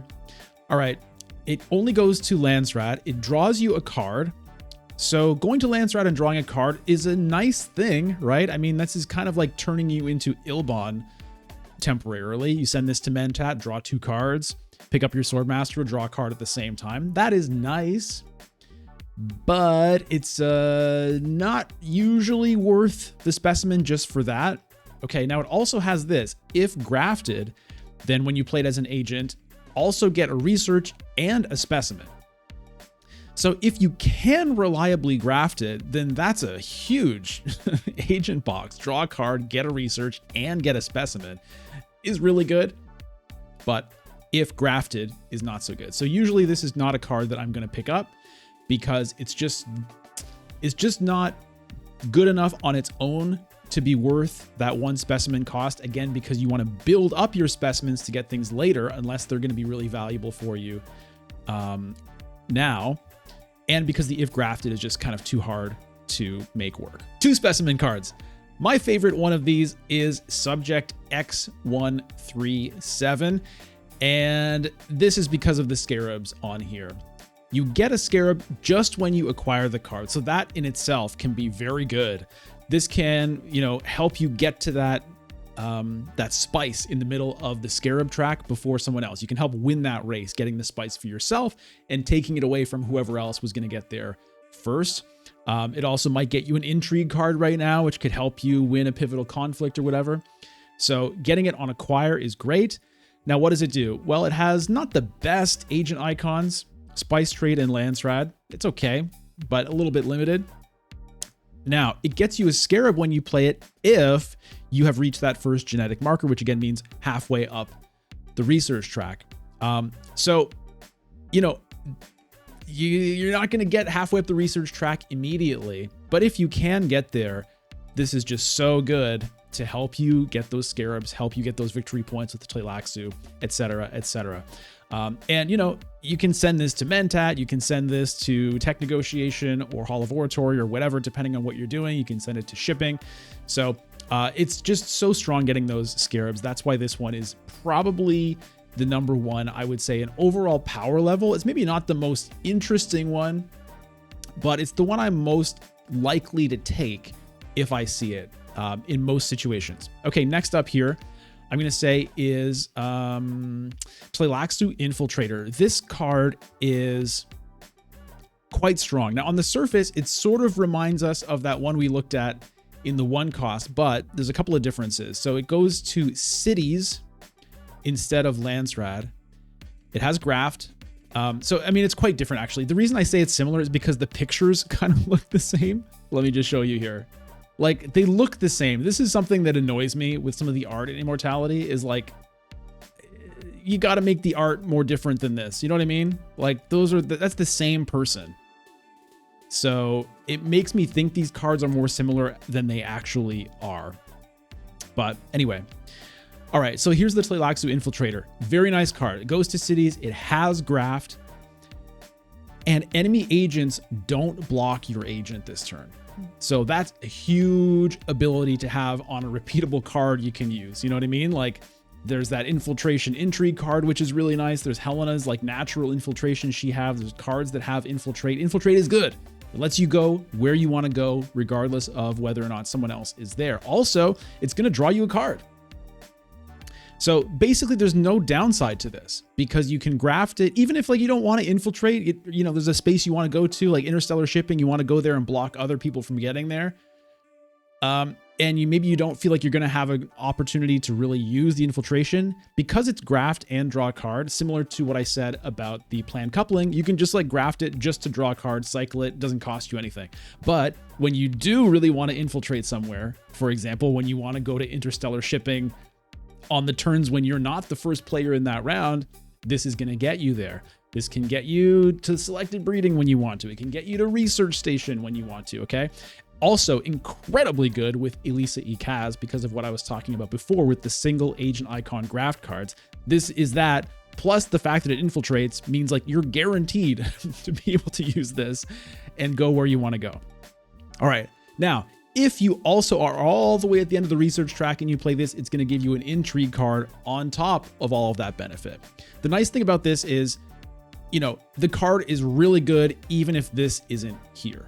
And because most of the time, you're not going to get there. You're not going to get to the end of the research track in a lot of games. And in a lot of games, even if you do, it's going to be kind of towards the end of the game. So this is like just a really nice bonus to have on this card because the rest of it is already good enough. So this is a really nice card. Usually that's going to be a pickup. All right, let's go to the next one here, Face Dancer. So this is just the upgraded version of the Face Dancer Initiate. The upgrade is you draw a card when you play it, and that is a very big upgrade. It gets rid of the downside of the graft of having to kind of lose a card in your hand. It helps you get through your deck more quickly. So this is just like, there's really no reason you wouldn't want this in your deck. Except for the fact that it doesn't have a lot of persuasion. So if you have too many cards that have like good agent effects, but not good reveal, then you can get yourself into trouble when you're trying to draw cards with your last agent to get yourself Spice Must Flow. You know, you're hitting Research Station at the end of the round, or you're doing whatever. Sometimes it can be a problem that way, but very good card. That is going to be up here. All right, next up, Slig Farmer. I like this card partly because it just looks very different from all the other cards. It has its own like unique identity, you know, and it's sort of like, it's like in a way cute and in a way like creepy and disturbing. I don't know. There's just like something about the title and the whole thing is just kind of funny. All right, goes to Landstrat and has Graft. Check this out. When you play it as an agent, it's going to give you 1 Solari for each agent icon on the other grafted card. So for example, if you were to graft it with Face Dancer, it's going to give you 3 Solari. 1, 2, 3. If you graft it with the Infiltrator, it's going to give you 1 Solari. So Solari generation on agent effect is actually a pretty rare thing in the game. There are not a lot of cards that are going to give you Solari when you play them as an agent. And this one can sometimes give you a lot. You know what I mean? If you graft this to a fold space, it's going to give you 7 Solari, which is incredible. Okay, and that alone can be really great. It can help you get the Solari you need for your Swordmaster, for a High Council, for Dreadnoughts, etc., etc. But sometimes you don't need that extra Solari for those things. And sometimes that can be a problem with Solari where it's like, okay, I've got lots of Solari. I'm not Yuna. What do I do? By the way, this is a really good card for Yuna. And by the way, Yuna, it's not going to give you 2 for each agent icon, okay? It's going to give you 1 for each agent icon plus 1. So if you're Yuna and you graft this with the Face Dancer, it's going to give you 4 Solari, not 6, okay? It's going to give you 2 with the Infiltrator. All right, now here's where it gets great is when you play this as an agent, you can also pay 5 Solari to get a Scarab.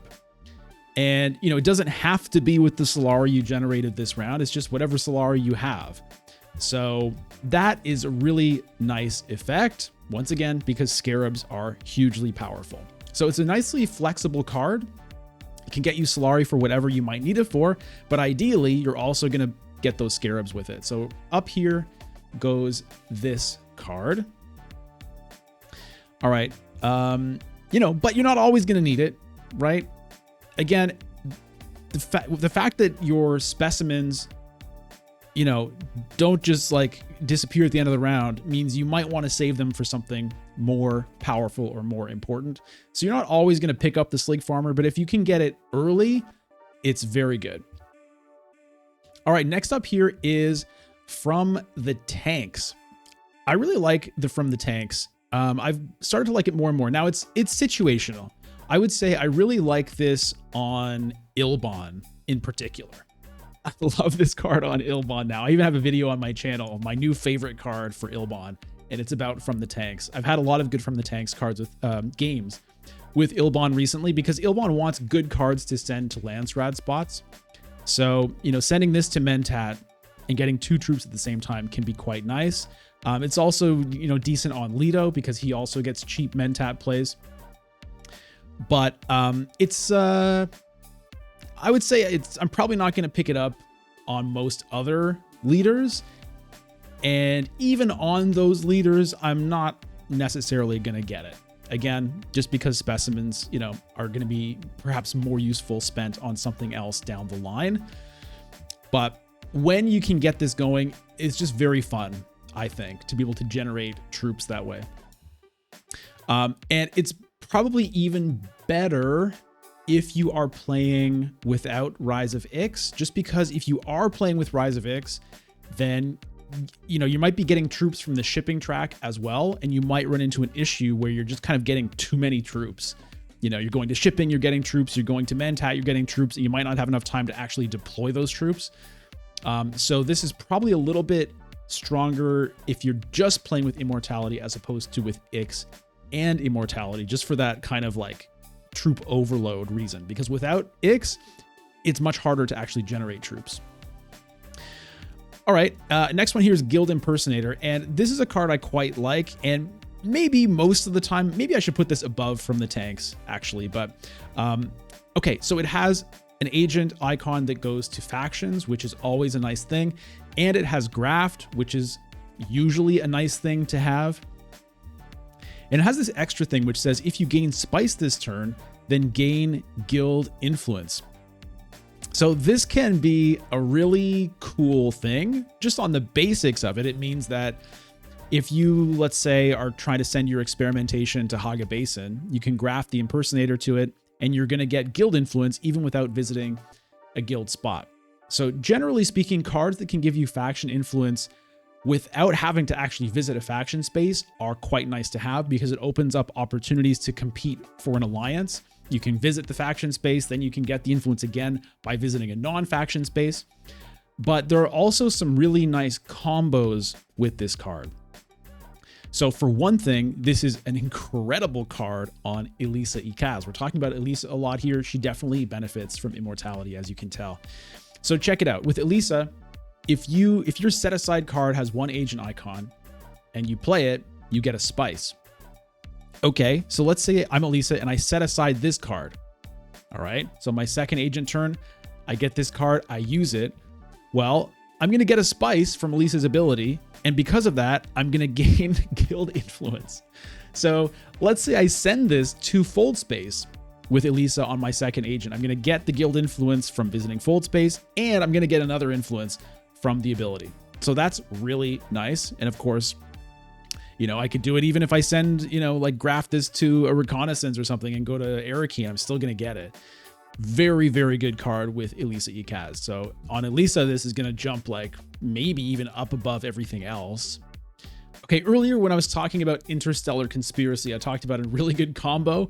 And so let's bring up the Interstellar Conspiracy. So here it is. This says, this also has graft, and if it's grafted with an Emperor or Spacing Guild card, then gain an influence of your choice.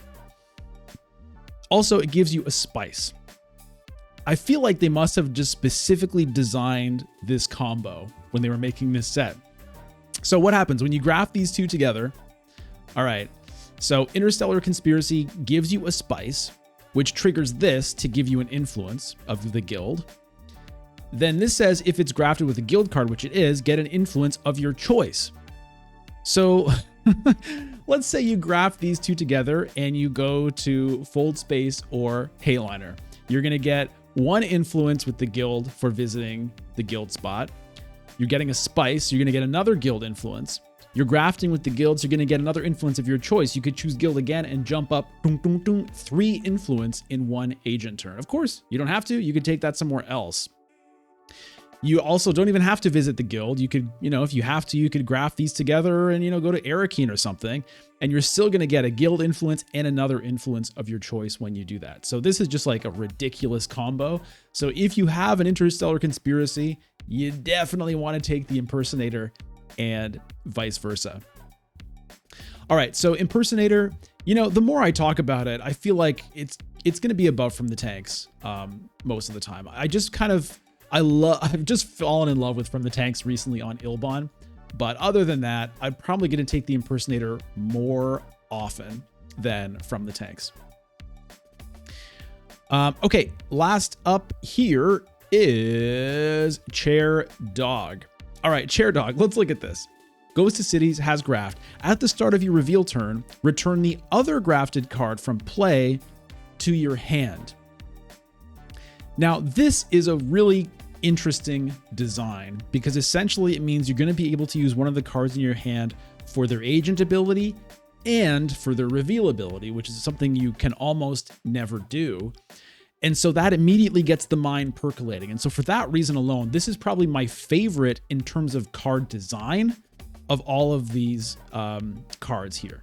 It's in terms of just like how interesting is it? It's up here. Also, look at this beautiful art. I love this. The cool fireplace, a little glass of whiskey or whatever. Spice liqueur probably. Okay, but in terms of how useful is this really? Well, it's really going to depend on what kind of cards you have in your deck. Let's just look at the cards here. Is this going to be good with any of these? No, because they all have just one persuasion reveal. So it's only going to be good with cards that have a decent agent effect and a decent reveal effect. And the reality is those have to be expensive cards for the most part. So of course, if you can get this, with a Reverend Mother Mohayim, hey, that's very nice. If you can get it with Tleilaxu Master, that is really nice. That's like the best case scenario. And there's other cards it can be handy with as well. Honestly, it's not even bad just with your experimentations, because experimentation, when you play it as an agent, you get research. And when you reveal it, you get a specimen. And so at a minimum, at least if you pick up the Chair Dog, that's something you can do. In a pinch, you can use it with an Arrakis Liaison if you have to and still get the 2 persuasion. So it's okay with a lot of stuff, but most of the time it's kind of like not really going to do a lot for you unless you can get it with one of those like really awesome, impactful cards, in which case it's, really, really fun. All right. So the Chair Dog, it's probably unfortunately going to go down here for me in terms of like how often I actually get it. But in terms of how much I like it, it's like just keeps climbing. It just keeps climbing. It's honestly my favorite of these cards. If I'm just going like, how does it make me feel when I look at it and think about it? Now, sometimes it can be worth picking up just because it has graft. If you happen to have some of those cards that are, if grafted, do something, then you're happy to just have any graft in your deck, kind of regardless of what it does. And the fact that it returns it to your hand, even if it's for just 1 persuasion, is like, well, at least it didn't really cost me that much. If you have long reach, for example, you're looking for just any possible way to use it, you're going to be happy to have this. So, if you get great cards that have both, good agent and reveal effects like Jessica, or for Humanity, or Tleilaxu Master, amazing. But sometimes it's worth picking up just for those other reasons. The thing is, a lot of the time it's not, just because, the 2 specimens is a significant cost for something that may not really do a whole lot for you. Let's look at the 3 specimen cards. There are 5 of them here. There is also a promo card, Peter Genius Advisor or something, but it doesn't exist in the digital game. So I'm not going to talk about it here just because digital is primarily what I focus on. And I haven't had a chance to actually play with the Peter Genius Advisor in person. So I can't really give you my thoughts on that, unfortunately. Hopefully it'll come to digital someday. All right, well, the best of these most of the time is Stitched Horror. This card is really, really strong. Okay, it goes to cities, it has graft, but this is what it's all about. Choose 2 of these: Water, Troop, Trash, Scarab. This Scarab is the reason that this is so good, but the fact that it gives you something else on top of that is just amazing. So usually you're going to play this and take a Scarab, and a Trash is probably the one I'm most often looking to do, helping you to thin your deck as well as moving you up that Tleilaxu track. The Trash is helping you find the Stitched Horror again more often in the future. But sometimes you take it for the Water so you can get yourself to Research Station next round, or Hardy Warriors next agent turn. Sometimes you take it for the Troop because you're really trying to win this conflict. The flexibility there is incredible, and all of these things are good. The Scarab is by far the best of all of these options, but these are all very good options as well. So the Stitched Horror is huge. This is a card that everyone wants to get if they see it in that Tleilaxu row. It's a card that is sometimes worth kind of bending your round 1 around just to try to get it. So for example, something you might do, especially if you're, say, Paul Atreides, is you might try to get 3 specimens round 1 to get the Stitched Horror. Now, it's not easy to do that. How can you do it? Well, you need to have basically both your experimentations and get to Research Station in round 1. That's how you have to do it. Because the Research Station will give you 1 research, which will generate a specimen from the research track. And then your experimentations can be revealed or potentially played to get more specimens, getting you to 3. You don't have to be Paul to do that. If you happen to draw both experimentations, then you can do it. But if you don't have both in your hand, let's say you have 1 in your hand, sometimes it's worth trying with Paul anyway, because he gets to draw a card with his ring. So you send your ring to research station and draw 3 plus the research, just increases your chances of finding that other experimentation. I think, you know, I've even tried to do it without any experimentations in my hand, just like really gambling. Because if you're drawing 3 cards, there's actually a decent chance you're going to draw them both, even if they weren't in your opening hand. And of course, with Paul, you know what the top card is. So if one of them is the experimentation, then that means you have an even better chance of finding both. Incredible card. Definitely the highest priority here most of the time. Let's look at the next one. All right, Scientific Breakthrough. This is an extremely strong card. It's not like it has an incredible design or anything, but it's just very, very good. It's never bad. Let's put it that way. Has nice flexible agent icons, city, spice trade, and Landsrat. And when you play it, it gives you a research. Like I've said, research is very good, and being able to get research flexibly and easily is just really, really strong. Okay, the reveal is whatever. You're never going to want to reveal this if you can help it. But check this out. If you get to the end of the research track, when you play this as an agent, you can trash the card for a victory point. So that is a big part of why this card is also really good. Yes, getting a research on agent would be honestly probably still worth picking up just for that. But the fact that it's often going to get you a victory point later in the game as well is really good. And keep in mind, you can do these things at the same time. So this research could help you get to the end of the track, which could help you get your second thing, which is going to let you trigger this. So you don't have to already be at the end when you play this. You could use this as an agent to get you to the end of the track, even sending this to research station, for example, getting 2 research, getting to the end of the track, and then immediately trashing it. Just keep in mind, in the digital game, make sure you trigger the research first before you trigger the trash a card. Because let's say you get to the end of the track and you still have research remaining.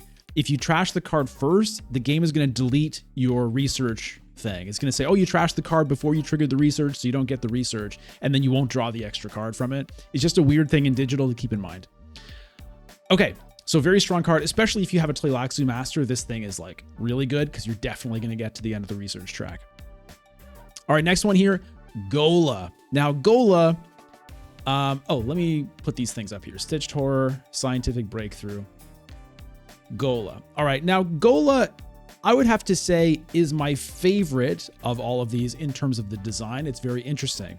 Goes to cities, has graft. This card has the same agent box as the other grafted card. So this becomes a copy of the other card. So let's say you graft Gola with Stitched Horror. You're going to get this effect twice. The possibilities with this are just so tantalizing, which is why the Gola is incredible. You know, you graft Gola to Jessica, you're going to draw 1 million cards. You graft Gola to Long Reach, and you're going to get 4 influence. Unbelievable. The issue is just that you don't always have an amazing card to graft to the Gola. So that's why it's a little bit lower. These two are just consistently good basically every time you draw them. The Gola is going to be much more variable. Sometimes it's going to be like unbelievably great, and sometimes it's going to do nothing. In a pinch, you can graft it to an experimentation to get an extra research, which is not a bad thing.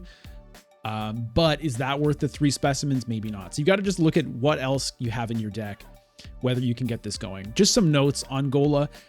If you graft Gola to a power play, you're not getting like extra influence that way. All that's going to happen is you're going to trash your Gola. And it just has to do with the way the wording on power play works. Gola to Kwisatz Haderach doesn't work. Anyway, if you want to like look at the details of like, does Gola work with this card or that card? You know, a Google search is your friend there. Okay, let's look at the next thing here. And by the way, just a little bit, another rule there that is good to know. It's just the agent box that gets copied. It's not the rest of the card. So another common question is, what if you graft this to like Reverend Mother Mohayim? You know, are they going to discard 4 cards? Well, only if you have another Bene Gesserit card in play. Because this guy is going to have the same agent box as the Reverend Mother, which says if you have another Bene Gesserit card in play, everybody discards 2. And the Reverend Mother is a Bene Gesserit, so the Gola sees the Reverend Mother and says, yes, there's another Bene Gesserit card in play. But the Reverend Mother is going to look at the Gola, who is not a Bene Gesserit card. Okay? And so she's not going to trigger unless you've previously played another Bene Gesserit card. If you have, then yeah, you're going to make everybody discard 4, which is like so nice, but hard to make that work. Okay, next up is Unnatural Reflexes. Unnatural Reflexes goes to Spice Trait. It has Graft, and if you have your first genetic marker, you get to draw 2 cards. This is a really nice card if you have that genetic marker. Being able to draw 2 cards is always good. The fact that it has Graft makes it very flexible. It's easy to get those 2 cards. So this can, help you get to a Spice Trade spot if that's what you want. But if it's not what you want, you can just graft this to your Diplomacy or whatever and draw 2. Really, really nice. Helps you dig through your deck. It's a very good card. It's probably, maybe picked up more often than the Gola, but the Gola is just too cool for me. I'm having a hard time not just putting the Gola here, honestly. You know what? I'm putting the Gola there. It's my favorite of these, okay? I've talked through the power level. It's not always the strongest. These ones are for sure ones I pick up more. Everybody picks these ones up more, but the Gola is by far the coolest, so that's where it's going. All right, so yeah, Unnatural Reflexes. If you can get that genetic marker, very good. If you can't, not very good.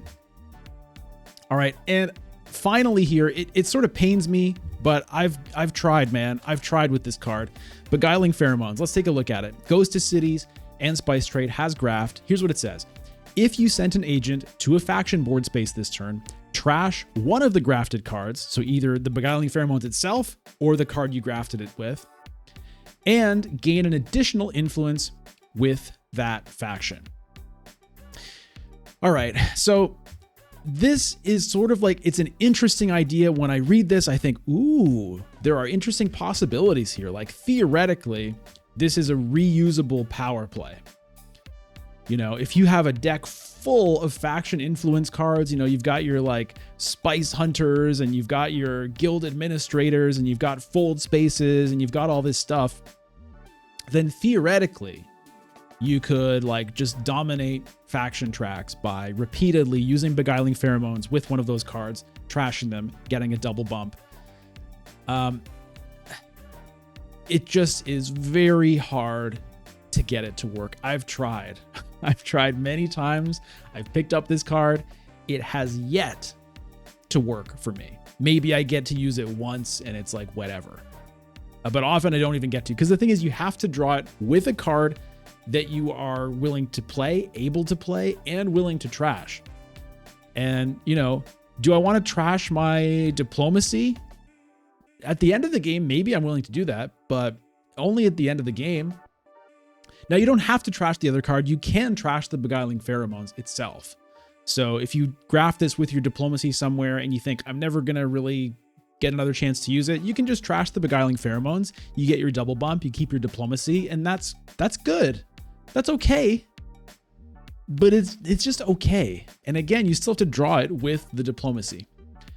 And the thing is, it's 3 specimens. That's the problem. 3 specimens is a lot to pay. Compared to these other things, like there's no way I'm taking Beguiling Pheromones over pretty much any of these other things here. I mean, I have to try it out, but those days are pretty much over for me. So it's sad. Now, again, theoretically, and I'm sure people have had amazing games with this, theoretically with Elisa E. Kaz, it should be nice because you can fill your deck with Fold Spaces with her. But even then, you don't always do that with her. And even then, you still got to draw them at the right time. I've done it where, okay, I've got a few Fold Spaces in the deck, whatever. And then the way your shuffle happens, you draw your Beguiling Pheromones without the Fold Spaces. And it's just like, good Lord. So this is a big disappointing one. This is like a dumpster card for me right now. I have bad feelings about it. It's hurt me too much. Okay.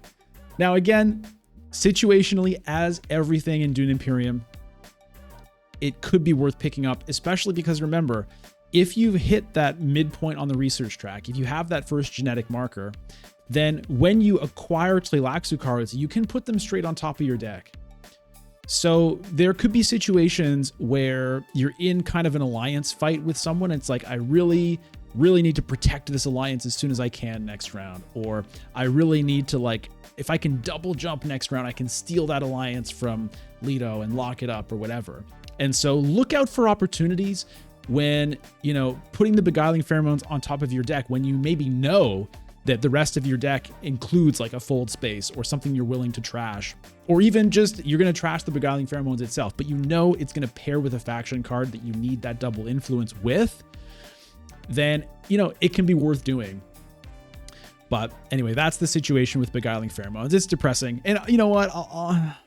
I'll keep trying. Once in a while, I'll give it another shot because I am looking forward to the time when it does pop off. It just still hasn't happened. All right, and finally, the 4-cost specimen cards. There are 2 of these, Usurp and Twisted Mentat. My favorite one of these for sure is Usurp.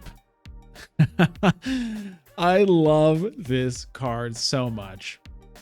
Okay, what does it do? Well, first of all, notice it has no agent icons, but it does have graft. Here's what it says.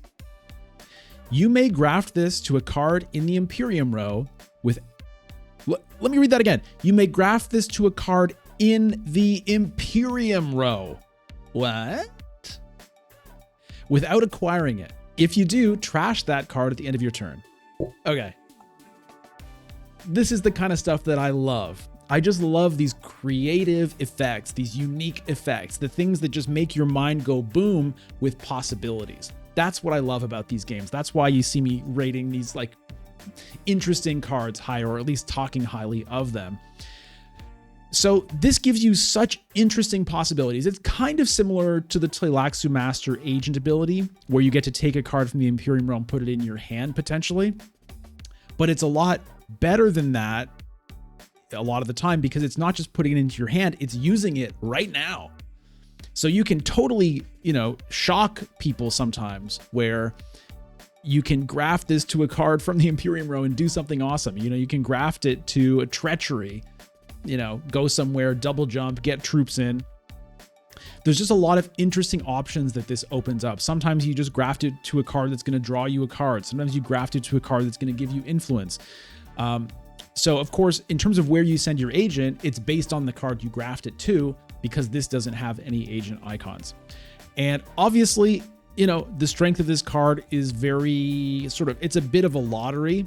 It's going to depend on what is in the Imperium row during the round when you have the Usurp available. And so sometimes you're going to have something amazing, you know, but sometimes you're not going to have anything good. And so the power level of Usurp is really like all over the map.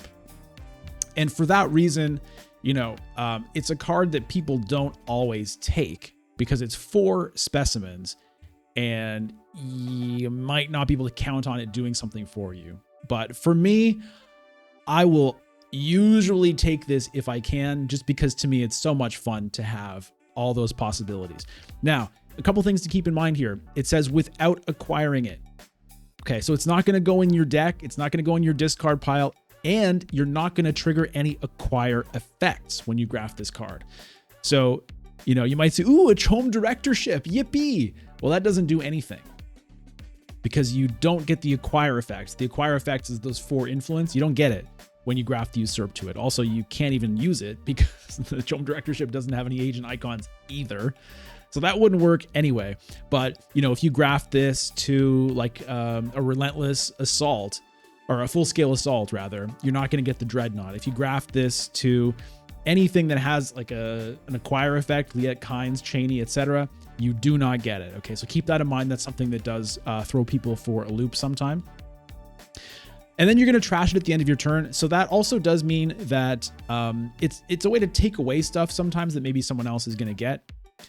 You also will get the benefits of the trash on it. So for example, if you do graft, like, I don't know, if you graft a card that has unload or something, and then you trash it, you're going to get the benefit from the unload. Okay, so that's Usurp. It's really such a fun card. Also very cool art, very cool title. The reveal, 1 Persuasion, 1 Sword, 1 Specimen. You know, it's all right. Sometimes that's all you can do with it. Sometimes that's all you got. And it's helpful in the sense that that Specimen might be what it takes to get you the Reclaimed Forces, which we're about to talk about. And the sword, every once in a while, can make a difference as well. Okay, so that's the Usurp. Next up is the Twisted Mentat. When I first saw this card, I was like, oh my God, that is amazing. What does it do? Goes to cities, goes to Landstrat, has graft. You may recall the agent you sent this turn. That is super, that just sounds incredible. That's like an extra agent. It's like some kind of Kwisatz Haderach type card, right? And yes, that is potentially very good, but what I have found with this card is it's not as good as it seems like it should be. And that's for a couple of reasons. So one is, unlike the Kwisatz Haderach, you can't just go wherever you want. It doesn't draw you a card at the same time. You have to graft it. And so it's kind of like using up extra resources from your hand potentially. Again, sometimes that can be a positive, but it can also be a negative, especially when you're going to have extra agents. So these are kind of like counterproductive combinations on the card.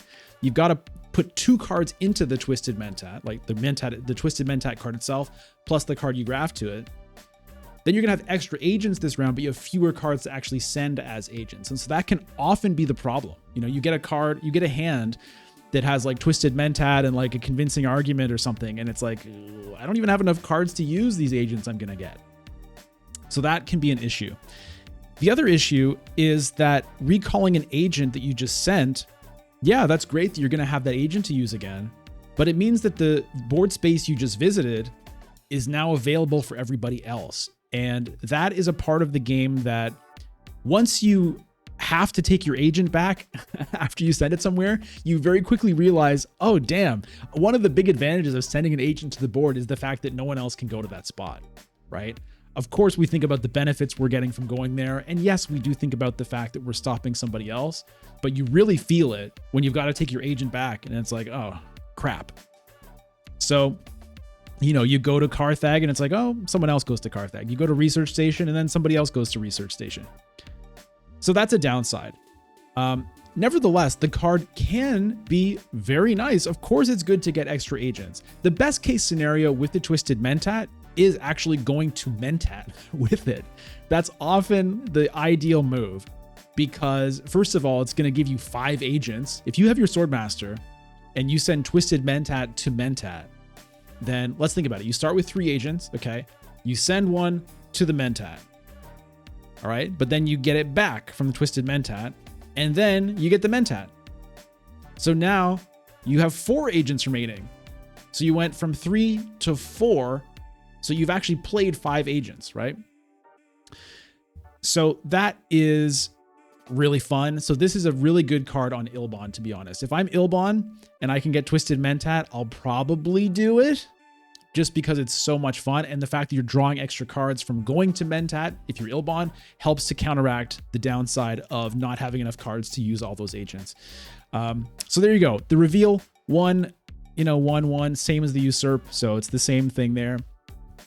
It's really nice. It's just not as nice as you would think. And this is unfortunately a card that does sometimes just sit in the Tleilaxu row because people are not willing to take the risk on it.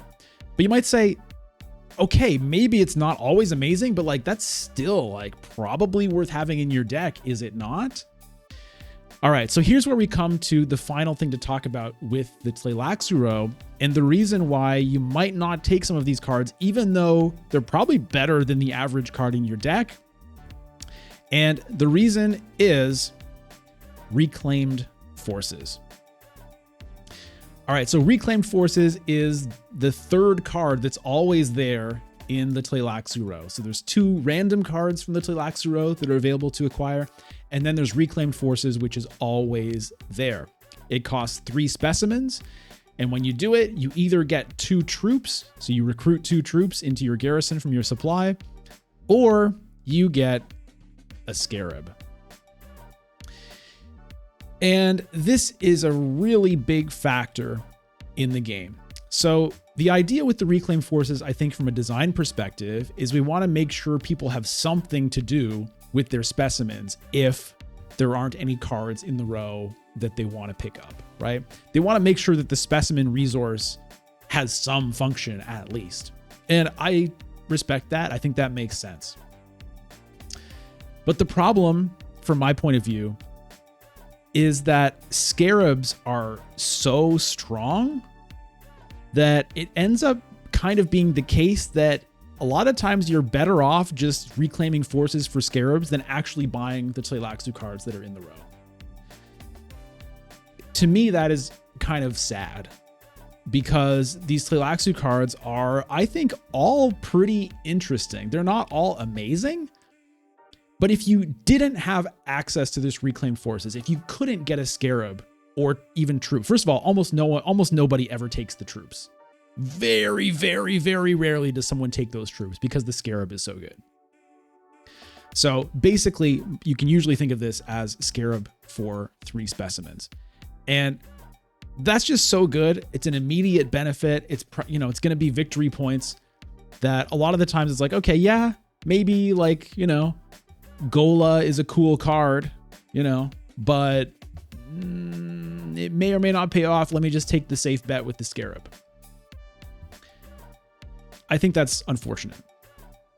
All right. So that's the reason why cards like Twisted Mentat and Usurp might not get taken, even though surely it's worth adding to your deck if you can.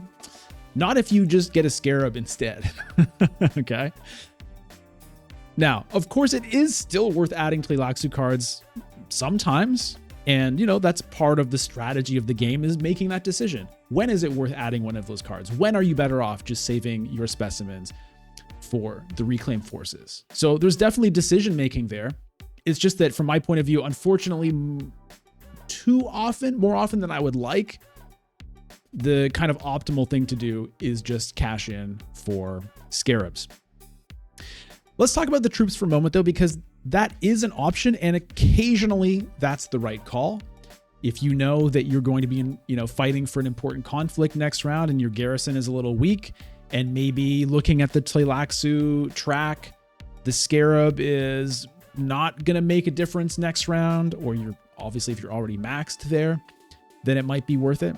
So it's an interesting decision point theoretically, but in practice, I would say 98% of the time, if not more, it's going to be for the scarab. All right, well, that does it for the Immortality card rankings video. Now I want to know what you think. Let me know in the comments, what your favorite Immortality cards are. What do you think are the major changes from the cards from Rise of Ix or base game when you add in Immortality? What are your favorite combos? What do you think I got wrong? Always interested in hearing your opinions on that. Of course, subscribe to the YouTube channel if you haven't done that. Follow me on Twitch, twitch.tv/bludgeon. You can watch me play Dune Imperium live every Sunday morning Eastern time. Get into the Discord. That's going to give you access to, chatting with other people. You'll find out more details on when streams might be happening. You can join games with me on stream from the Discord. You can sign up for tournaments in there. And of course, if you want more stuff and you'd like to support the channel, then you can do that, of course, just by liking the video. That always helps. But if you want the extra exclusive content, you can click the join button just down here to become a member on YouTube. That'll give you access to stream VODs as well as a weekly exclusive video that comes out every Monday just for members. Sometimes it's even a live stream just for members. If you sub on Twitch, that will also give you access to stream VODs on Twitch. Thanks so much for watching. I'll see you again next time. Bye-bye.